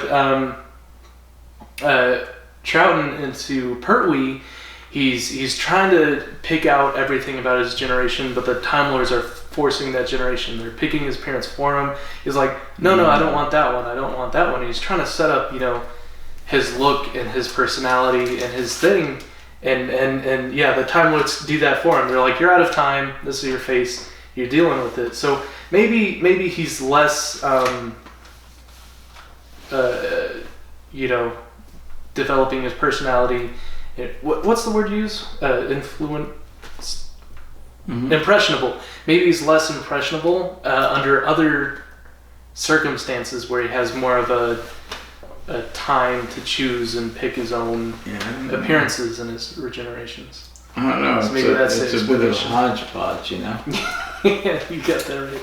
Okay, well, that's all my questions. It's all your questions. We're all caught up. All 3 series. We're all caught up. Wow. Okay, we're all caught up. Was that too short? No. We were on the second regeneration battery. Yeah. All right. Okay.